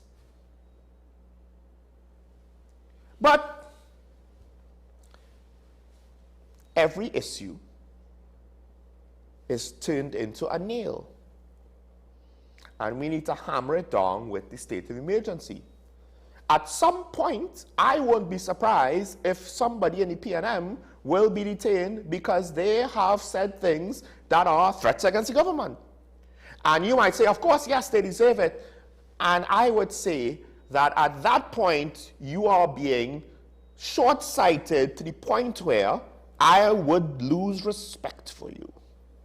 Because if this is ever directed at anybody's political opponents, I don't care who does it, then we're going to have a problem. Then we're going to have a big problem. Because at best, we get to see this game being played back and forth between the two political parties. At worst, we are no longer democracy. I just find there is some very horrific irony. This is not entertaining. This is not funny. This is not amusing. This is horrific irony. The Prime Minister goes and grandstands about this country being a democracy and not a communist dictatorship. And now we're seeing and feeling too many situations that are potentially chipping away at that statement, potentially going to make that statement into a lie. And the Hadid PDOs, again, it doesn't matter to me if he's innocent or guilty. That is a separate topic of conversation. That is a separate issue to be decided on by whoever officially has to decide upon that. I am looking at the amalgamation of the messaging that the government is giving us, whether intentional or unintentional. I am looking at the lack of messaging, the lack of leadership, the lack of transparency, the lack of accountability. That's what I'm looking at. I was fed up of all these things under the PNM. You think I am going to accept it from a new government? Why? San Fernando on the line. Caller, good morning. You're on the air. Caller? Oh. Caller? Morning, Sean. Morning, morning. Yes, Sean. Morning. I would like to speak to what you said, what you spoke about with Mr. Alexander contradicting the figures of the UK reports. I want to speak to Dr. Randy C. Prasad, who gave a public interview and said that the UK reports. So let me backtrack a little bit. He said he was part of a study funded by USAID on gangs it was a report that they did in 11 Caribbean countries, and with a view to intervention, the USA providing funds for intervention into those countries to deal with to help mitigate the situation with gangs, the youth. Mm-hmm. He said, but since when Donald Trump came in, USA was banned, does disband it. He said that report was done in 2023. And he says his report is absolutely, the UK report is absolutely consistent with his report. Right, what he said. Mm-hmm. Imagine that. He said, and some of the data on gangs, he said, even though they had sources, he said a lot of the data on gangs came in Trinidad, came from TTPS Special Investigative Unit report on gangs that is not publicly available, that was done in 2023. Primary source. So probably Mr. Alexander don't know about the report. He might have been sent on leave by then. So it seemed as the days go by, the TTPS just keep bumbling and the minister keep. It's like a child. You ever see this little, like those little girls when they try to wear their mother's shoes? They start to humble. And you have to, because the shoe's just too big for the child. I think this shoe too big for this minister. You have a good day, Sean. Thank you, caller. I just had a funny thought, and by no means do I think this is a legitimate and factual statement that is grounded in any real basis of reality. But, if Minister Roger Alexander is like a child trying to wear his parents' shoes and his shoes too big for him, what's funny is, technically speaking, you could say that Fitzgerald Hines' shoes is the shoes he's trying to wear. That's his predecessor.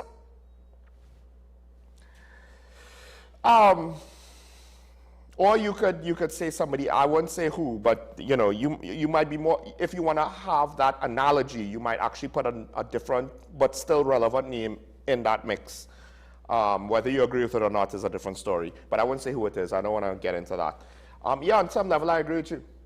That's the joke. Let's get the joke out of the way. I agree with you. The problem is you took someone who was a field police officer who was promoted for his field work. Potentially, he was promoted to about as far as he should have gone, not necessarily because he is, and I really don't like the arguments against his saying that he's stupid and he's unintelligent in that way, right?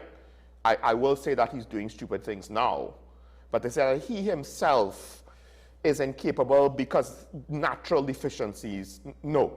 I'm saying he's incapable because he is out of his depth based on his experience and potentially his level of qualifications. But experience could compensate for that. If you have the correct experience, you could be able to figure your way through or know what to do because the experience is good enough. But the problem was I think he naturally is a field officer, to the point where I think if he was true to himself, probably prefers to be a field officer. And there's nothing wrong with that. And the fact that he did not operate as an ACP or a DCP or commissioner and went straight to minister, which is not a police role. The Minister of Homeland Security or National Security arguably should not. There's a case that you can make that it should not be held by a professional from law enforcement or military, because there's the civilian oversight. Their job is to be the liaison, the bridge, but also to be the person within the system or closer to the system to talk to the commission and say, well, I know you want to do X, but this is the political dimensions of why that might not be a good idea. The problem is the minister is not capable of doing that. Hence why in the political forum, because he's new to politics as well, he doesn't have the experience. Although granted, we've seen experienced politicians recently and in the last administration put their foot in their mouth. But hence why your analogy is accurate. he is trying to wear shoes that he cannot fit. If it was other shoes, he could probably fit in them. But in these specific shoes, he can't. Maybe over time he could. But things are going too quickly. And he's not being able to keep up. And on some level, it is unfair, except part of the reason why things are moving so quickly is the decisions the government or members of the government are making themselves. We're not putting our foot on the gas. To some extent, they are. So it's unforced errors. That's why I would say that, you know, stupid things are being done. And yeah, I think it's unfortunate. I think it's unfortunate. We are promoted to the point where we fail. That is kind of the implication of modern society and how we see things. We keep promoting people when they're successful. The problem is we don't demote them if they fail, because the previous position was where they were still successful, and that's probably the limit of where they should go. It's a tricky situation. Unfortunately, in this case, it's affecting the nation on a whole in various ways. We have Shagonas on the line. Caller, good morning. You here? Yeah, good morning, Sean. Morning. I'm listening, and, you know, the mixed signals that are coming. You know, we hear from some quarters to trust the process and trust the process, and you mustn't put things out in the public domain to try to influence public opinion and so on, right?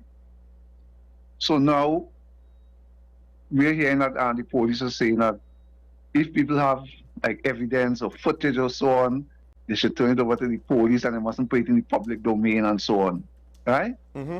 So here it is now, the police and them is saying they have this information on a magistrate, and now they put a story in the papers. We're hearing all kind of details of so that compromising the investigation or prejudicing the investigation. Well, what is the use? What is the reason of telling the public that we is not law enforcement? If they have all this information and they don't do the investigation, they go at the person and so on. I don't.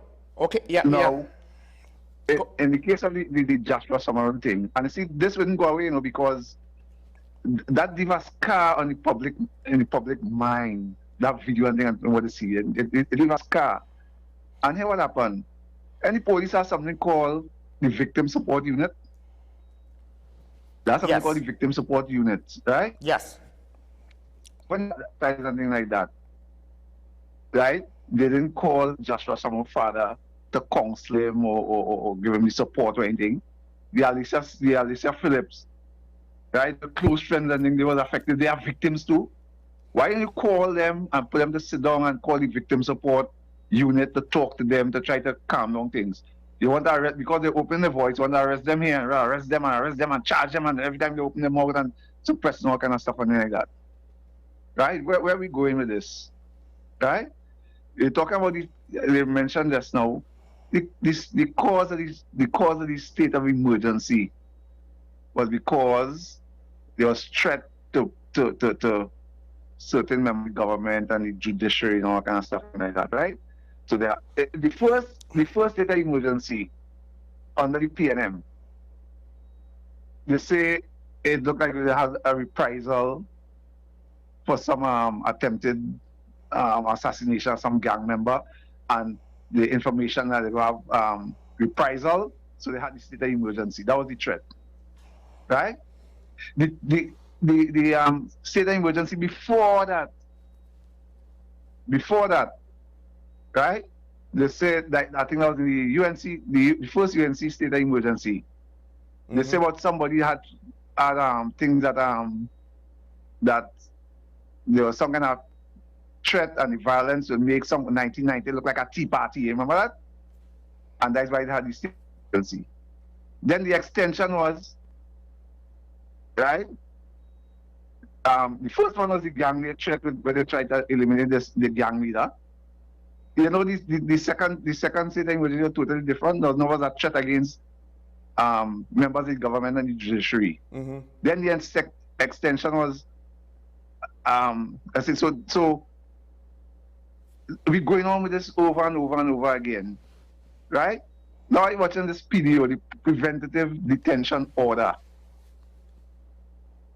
So why we're hearing women making, going to the police and they're talking about how their husband threatened to kill them, or why didn't they take out a preventative detention order on the husband or the perpetrator? When they hear that they come and they get murdered and killed in the same way. Right? So when will this end? I had stated initially, from the first time I heard that in the extension, and I said it as a kind of cautionary tale that we're going down the road of El Salvador. El Salvador had 51 extension of state of emergency.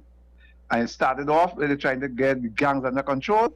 And what is happening after here? They started to lock up people in the press. They started to stop people. They can't protest. They can't do this. They can't do that. Totally different kind of thing. Right? So I don't know what's the end game, where we're going with this and where it will all end, you know.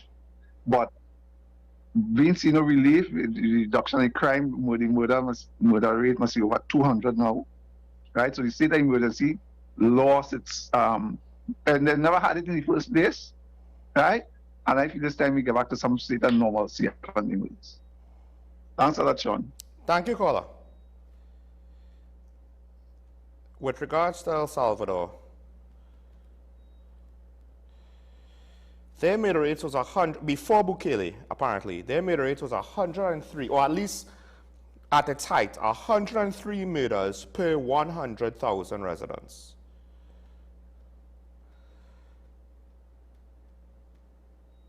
That was 1,000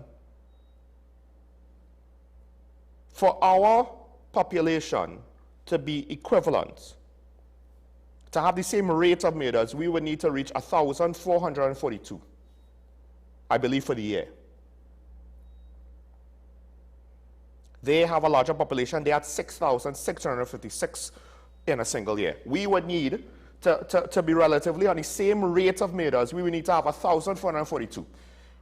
That's what it takes for a population to be desperate, to turn a blind eye to law enforcement overreach, excessive use of force, or suspension of rights in a otherwise would be considered an unconstitutional manner. Because Bukele's prisons, it seems as though the population does not care about the negative consequences, the unintended consequences.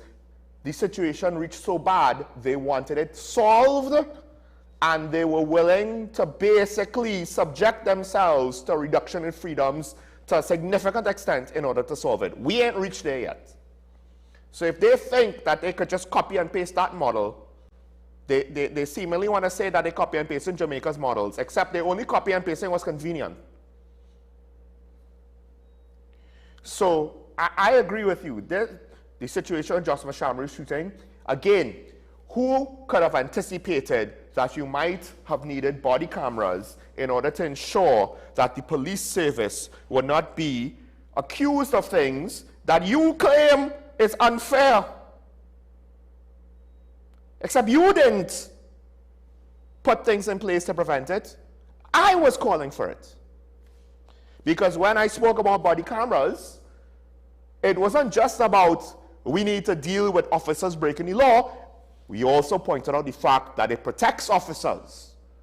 But no, you didn't need to protect officers from that. You just need to protect them from the bullets that you were fairly certain would come their way. But you didn't need to have evidence that could be used against your officers. I wonder why that implication comes across so strongly. Maybe it's how you crafted your message.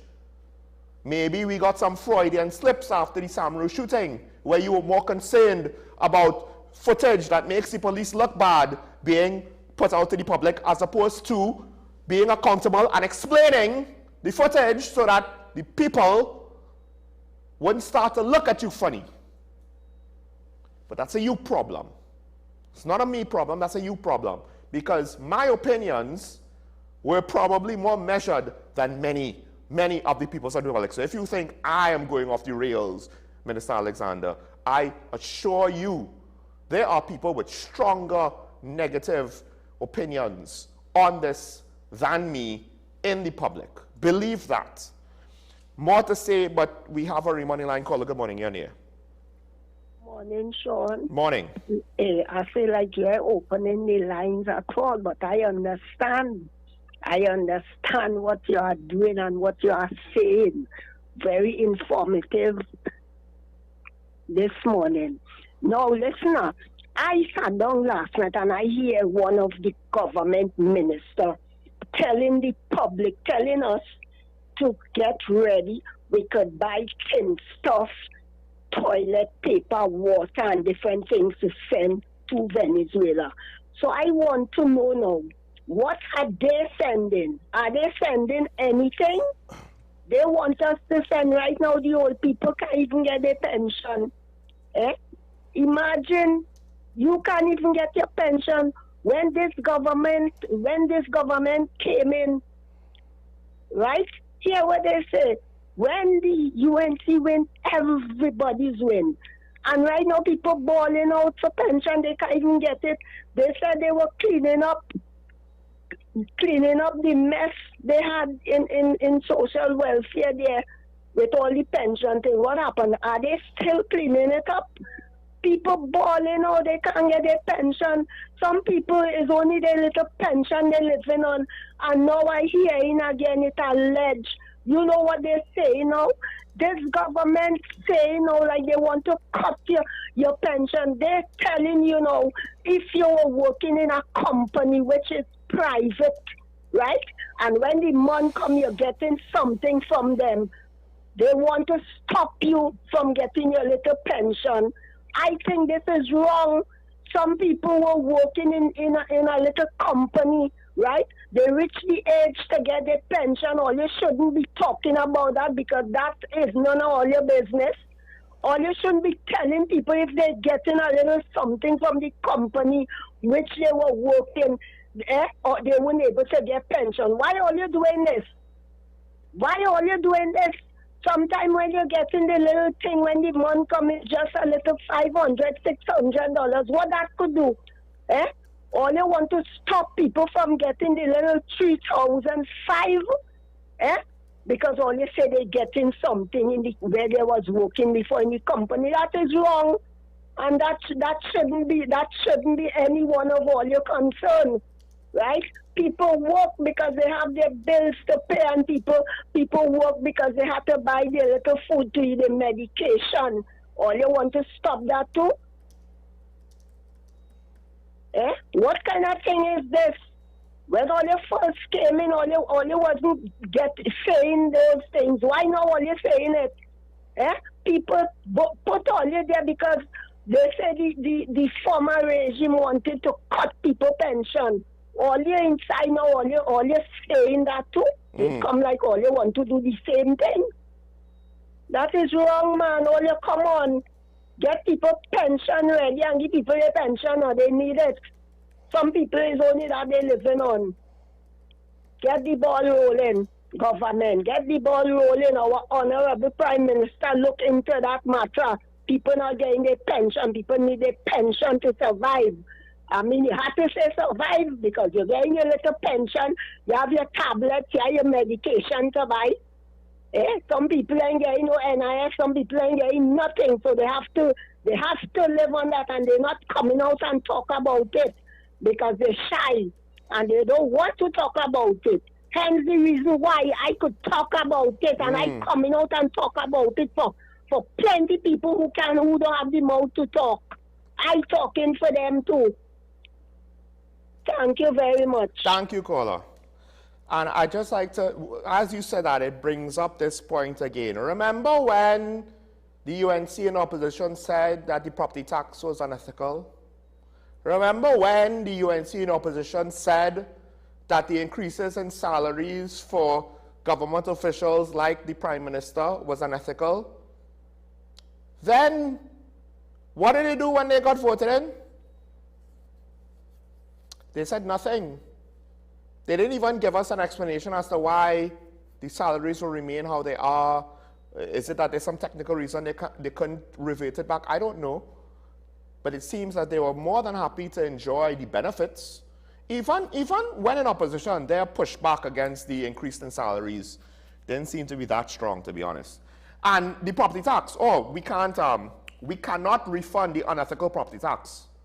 No, we can't, because, you know, it would be too hard. The money is already lost in the system. And when it comes to complex numbers, you know, Minister Tanku only has a bachelor's in economics, you know. He doesn't have a master's in finance, so he just can't do it. So because of that, we just can't refund the property. I'm being facetious with that last part. That is not the actual reason why. But it's to emphasize the point. When they were now put in the driver's seat, they more or less went along with whatever the PNM did with regards to taking money out of the pockets of the population and putting money in the other instance into their pockets. And where is the population getting money to buy the stuff to send to Venezuela? That's a good question, because not only have we seen, this is the extent of their fiscal policies, right? What have we seen? We have seen a lot of measures to take money out of the hands of members of the population. And you might think, oh, well, rich people can afford it. Right, but these measures were not targeted measures. These were measures across the board. Poor people were affected by these measures as much as rich people, and you could say disproportionately so because they have less means. And we are potentially seeing the harm with regards to the economy, because we're not necessarily seeing the credit or the money circulation that we need to see in certain aspects of the economy. So it's very interesting, because I don't know exactly what they think the general population has to give, because now they are potentially alienating certain aspects of the business community, just saying, with this move.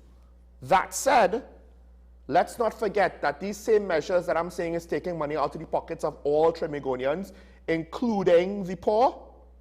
Let's not forget, Minister Tanku boasted about them in the mid-year budget review. Oh, look how great we are.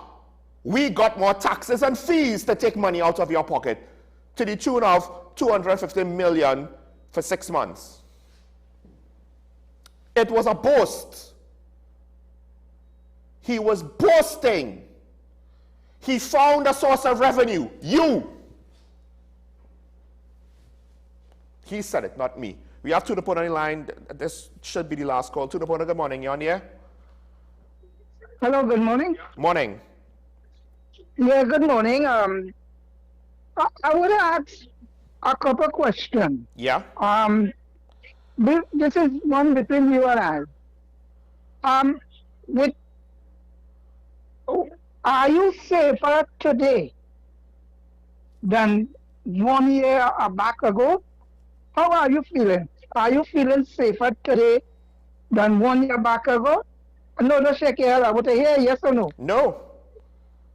First of all, 1 year. Hold on. 1 year ago was under the UNC. So technically, everybody has to say no, because we are more or less, the reduction existed last year, July. Last year too. We were under state emergency last year, July, but the reduction happened since last year, January. No, what I am asking you, 1 year ago, right? 1 year ago. Uh-huh. Are you not safer today than 1 year ago? Yes, what I'm saying is, technically speaking, no, because the murder rate now was the same last year, if that's what you're going for. I'm not asking the reason. I am asking you another question now. If you want to say, right? Okay, go ahead. I'm asking you, in 2024, when the murder rate was 625, and we have a reduction now of gone to 369. You are telling me you were safer then? No, I'm not saying I was safer then, but I'm not going to say I feel safer now. I'm not. Oh, you're not safer now? I don't. Okay, another thing. A person calling just now and talking about pension. And you stood right there. I never questioned this person or stopped this person from misleading the public who are listening to this TV station. In what First way? time I ever hear that the government, the present government, is going to cut pension. Right? That's not what she said. That's not what she said. She said. What she said? She said. I believe she said, right, that the opposition UNC. Hold on, caller.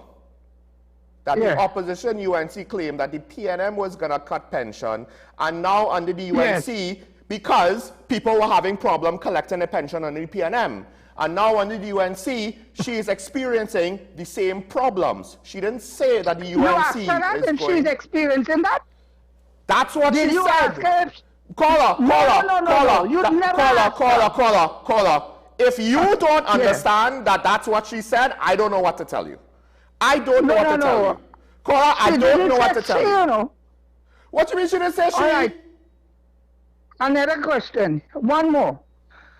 You see, in respect of the people who are detained, are you with me? Mm-hmm. The people who are detained, let me give you some information that is necessary for you. They have 7 of their laptops, or I should say 10 laptops, and 6 of the phone, with all the information you're guessing about. They have all that information with them. So if you're guessing and want to believe it's a conversation, here, there, or everywhere, they have it in the 10 laptops that they have, and the 6 telephones that they seize. That is information for you as a media personnel. Okay? Okay, and? No, you come on TV. Caller. Stop. They have laptops. What information is on the laptops? What information can you... Well, then it's useless. I am not going to disclose that. Your statement is... because the police have that information. Caller. Your statement means nothing to say, well, you are basically saying what they said. We have intelligence. All right. We don't know what it is. We can't assess it. My question was not if the intelligence is good, bad, if Mr. Hadid was innocent or guilty. My question was, why is it only those 3 people were detained? They have, between the 3 of them, there are 40 laptops. Detained. You are talking about the gangsters. Conversation. No, you were talking about the conversation, and you don't know where they get it from. Who talking to who? Well, I'm telling you that they get it from the laptops that they seize. Okay. The laptops that they seize, and the 10 laptops, 3 by 7. Where did these laptops come from? I am not going to disclose that to you. You as a media person, you look for that. If you want to do a good job in the media, Caller. If it is the truth, why can't you reveal it? Huh? Why? I don't understand. What is this game you're playing? Caller, you are making a claim. It is not my job. It is not my job to prove your claim. If you want to call on national TV and make a claim, you are making a claim. You are making a claim. You are stating. What is my claim? I am asking you, where did the laptops come from? Where are you saying? Because you are confident in this information. Yes. Is it just something the media said? No. Did a national security official say it? You as a media personnel, supposed to know where to get your source from. It's your source, caller. It's not my source. I'm not talking about it. You brought it up. I don't have a responsibility to explain your statement. I do not have a responsibility to explain your statement. I don't. I said I have that information. Okay. And you as a media personnel, you had to seek that information. Why? If you're weak. Why? If you're weak, you cannot. Why? Because you say so? Why what? Because you say No, so, you I can't need to just seek it out? listen to all kind of people and come on the TV and talk nonsense. Because you, caller, that's All what the you're time? doing, caller. That's what you're doing right now. That's what you're doing right now. You are No, talking nonsense right now. I am responding to your comment all the time. But you haven't you haven't given us any pertinent information on this topic at hand. They have laptops. Which topic? Which one are the topic? This same one right now. You are just saying, well, they got the information from the laptops. Okay, listen. I'm telling you what the information because you were saying you don't know where they're getting and they're talking to this one way and where they're talking to that one. So I'm telling you where they're getting the information from for the police to act. So the intelligence for them to act, to seize the laptops was on the laptops?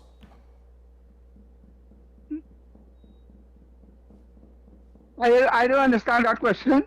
Either the laptops was confiscated from somebody else, in which case the question is why weren't those people detained, or these laptops came from the Hadids.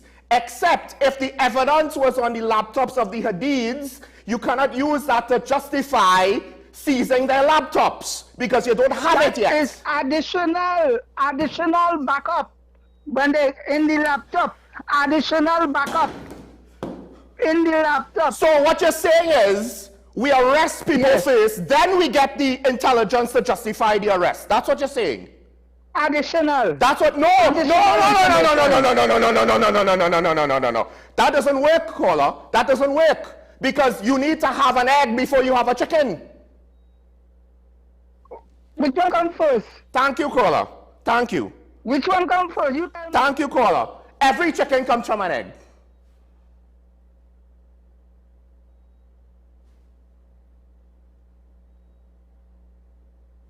Thank you, caller. Thank you. Thank you. That wasn't even the basis of what I was speaking about, by the way. I was speaking in generalities because the source of the intelligence does not matter that much to me. It is the implication of how this whole thing has been handled. And when you add the context of other situations and the lack of transparency, case in point, this is the report with regards to, because one of the callers, and I did not correct him on air, and I did not have time to correct him, but I didn't want to interrupt him, because he asked, why did the police reveal the investigation into the magistrates? Here's the thing, officially, as far as I'm aware, the police did not reveal the investigation to the magistrate. The Express was reliably informed by senior national security officials. So it could have been members in a ministry, or it could have been police, we don't know.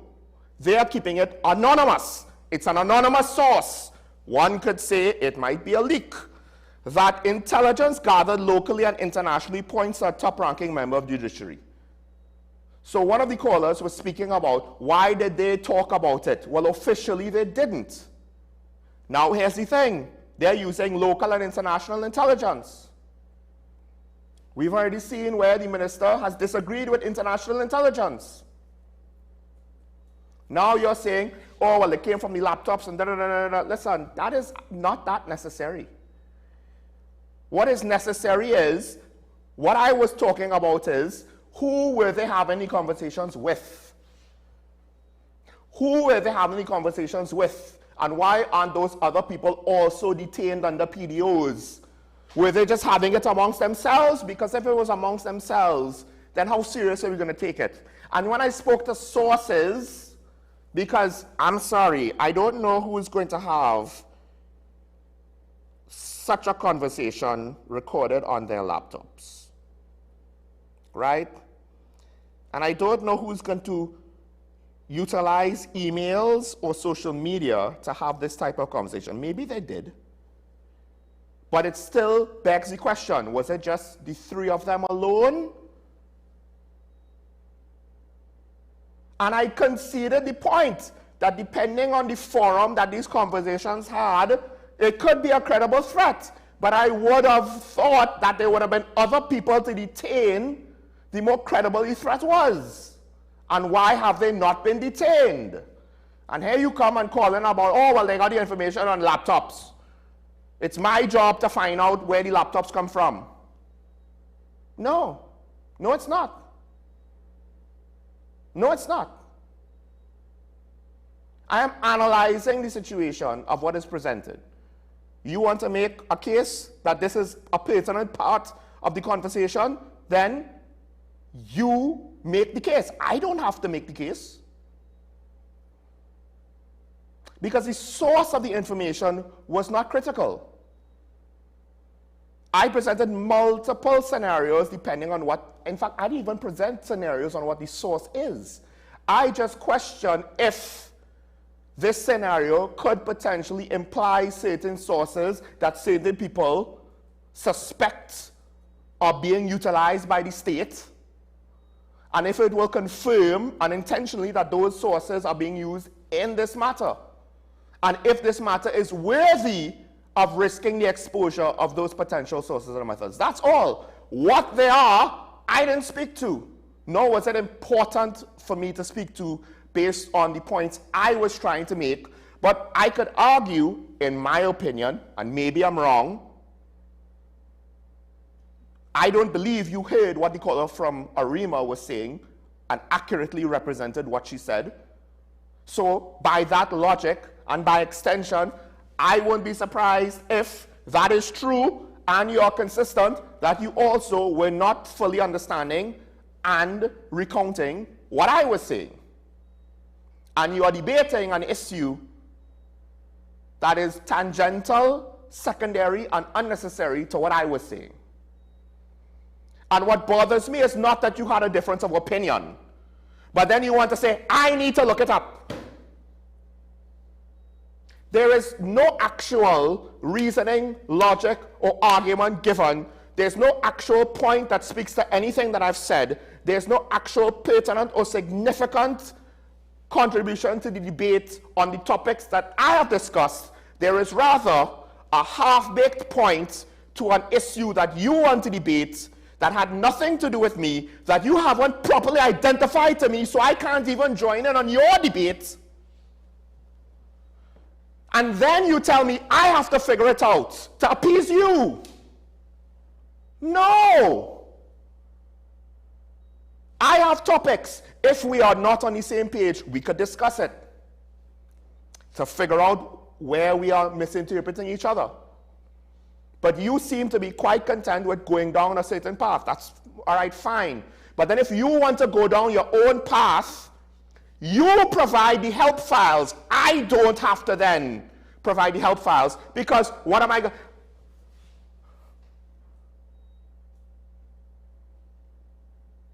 How am I supposed to respond to this? This is not how a debate works. When you see college students debate, they don't say, well, you know, you were wrong and you should have known better because this is a debate and you should have done your research. She never said the government was cutting pension, as far as I'm aware.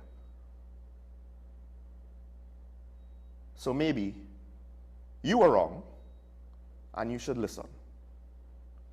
Spend more time listening and less time assuming what other people's points and positions and arguments are.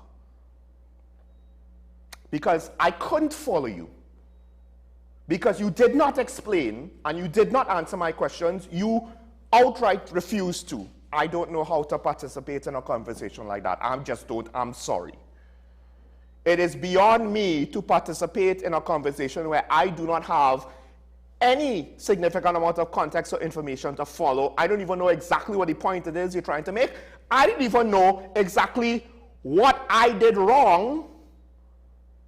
And I feel as though you're being caught up in your emotions to try to find some mental, emotional justification for a position that you haven't even articulated clearly to the national public.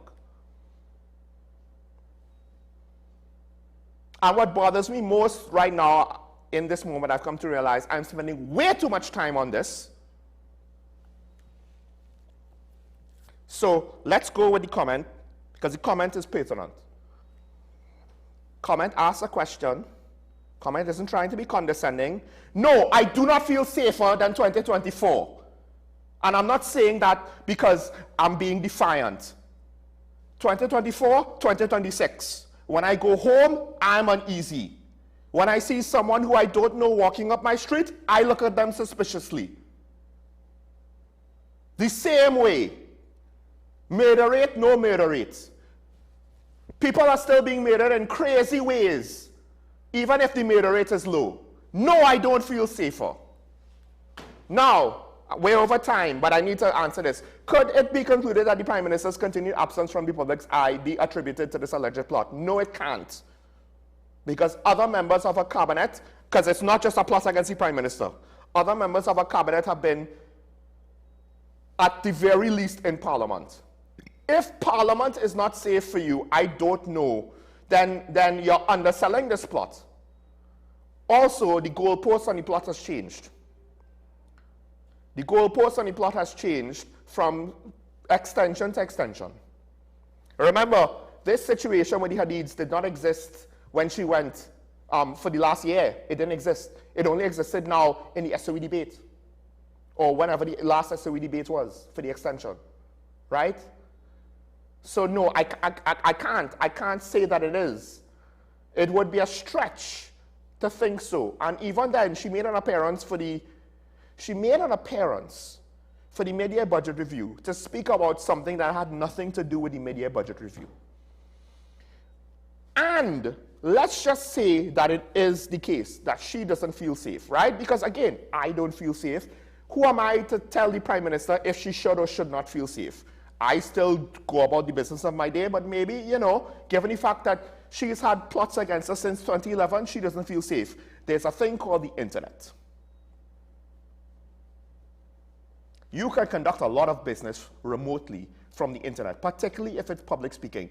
Other leaders regularly address the public via television. You don't need to be in the public eye to do that. But then when she is in the public sphere, maybe at a press conference or at some public forum, less and less she takes questions from the media. Now, are you saying that the media is part of the plot? And I'm not saying this to the questioner. I'm saying this to the government. Is the media part of the plot against the Prime Minister? I don't think so. Given the fact that one instance when there was security concerns for members of Parliament, they continued with all of the daily activities of Parliament, with people in the public viewing areas of the House, and they didn't inform even Parliament staff or security of this alleged threat against MPs, much less opposition MPs. No one was informed. The public was not removed from the viewing gallery. They still met with the Foreign Affairs Indian minister. It was business as usual. That was one of the days where there was an alleged security risk. So this is not a bad question. This is actually a pertinent question. I think the answer is no. And I think that if you think it through, you will come to that conclusion. That's the logical conclusion for me, especially given how they have actually responded to the threats, and the threats that they have given us are less than impressive. Less than impressive.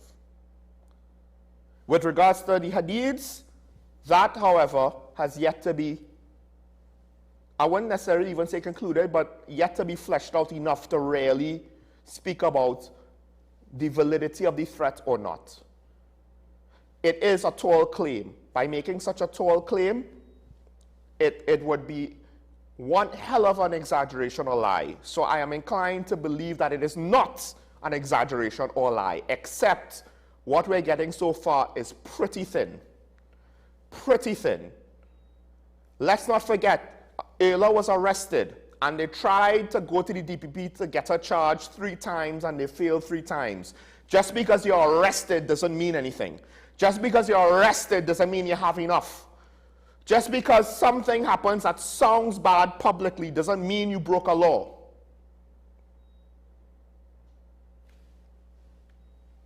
All right. And I think that's the end of that, right? one last thing, trust the process. The longer this goes on, it's going to be perceived by the public as an excuse to hand wave away our lack of transparency. And it's not necessarily going to be used as an excuse all the time, but that's what we're going to start to think of it more and more. And yes, it started at times under the PNM.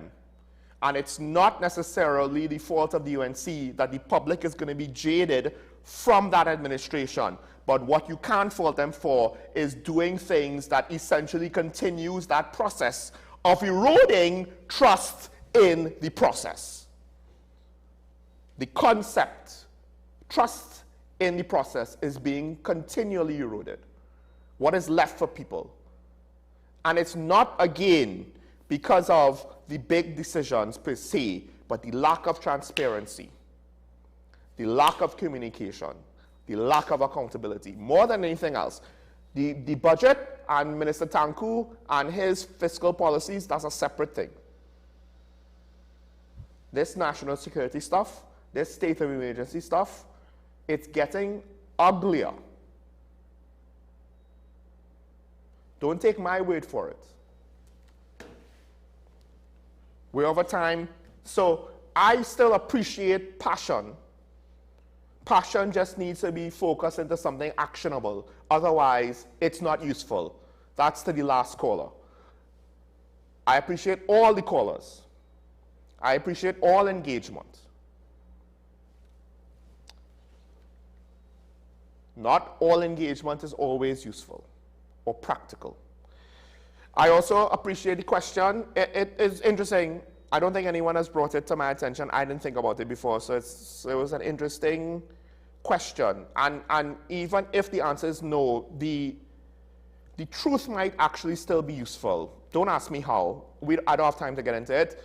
So with that said, remember your allegiance to the public and to each other. Stay safe. Don't forget, it's nice to be nice. Don't try and call me to give me any gotcha games here, please. You want to have a conversation in good faith? Let's have a conversation in good faith. That said, we'll see each other tomorrow. We should be having Karen tomorrow with she's going to wade in on something she didn't necessarily want to wade into, so stay tuned for that. Until then, bye-bye.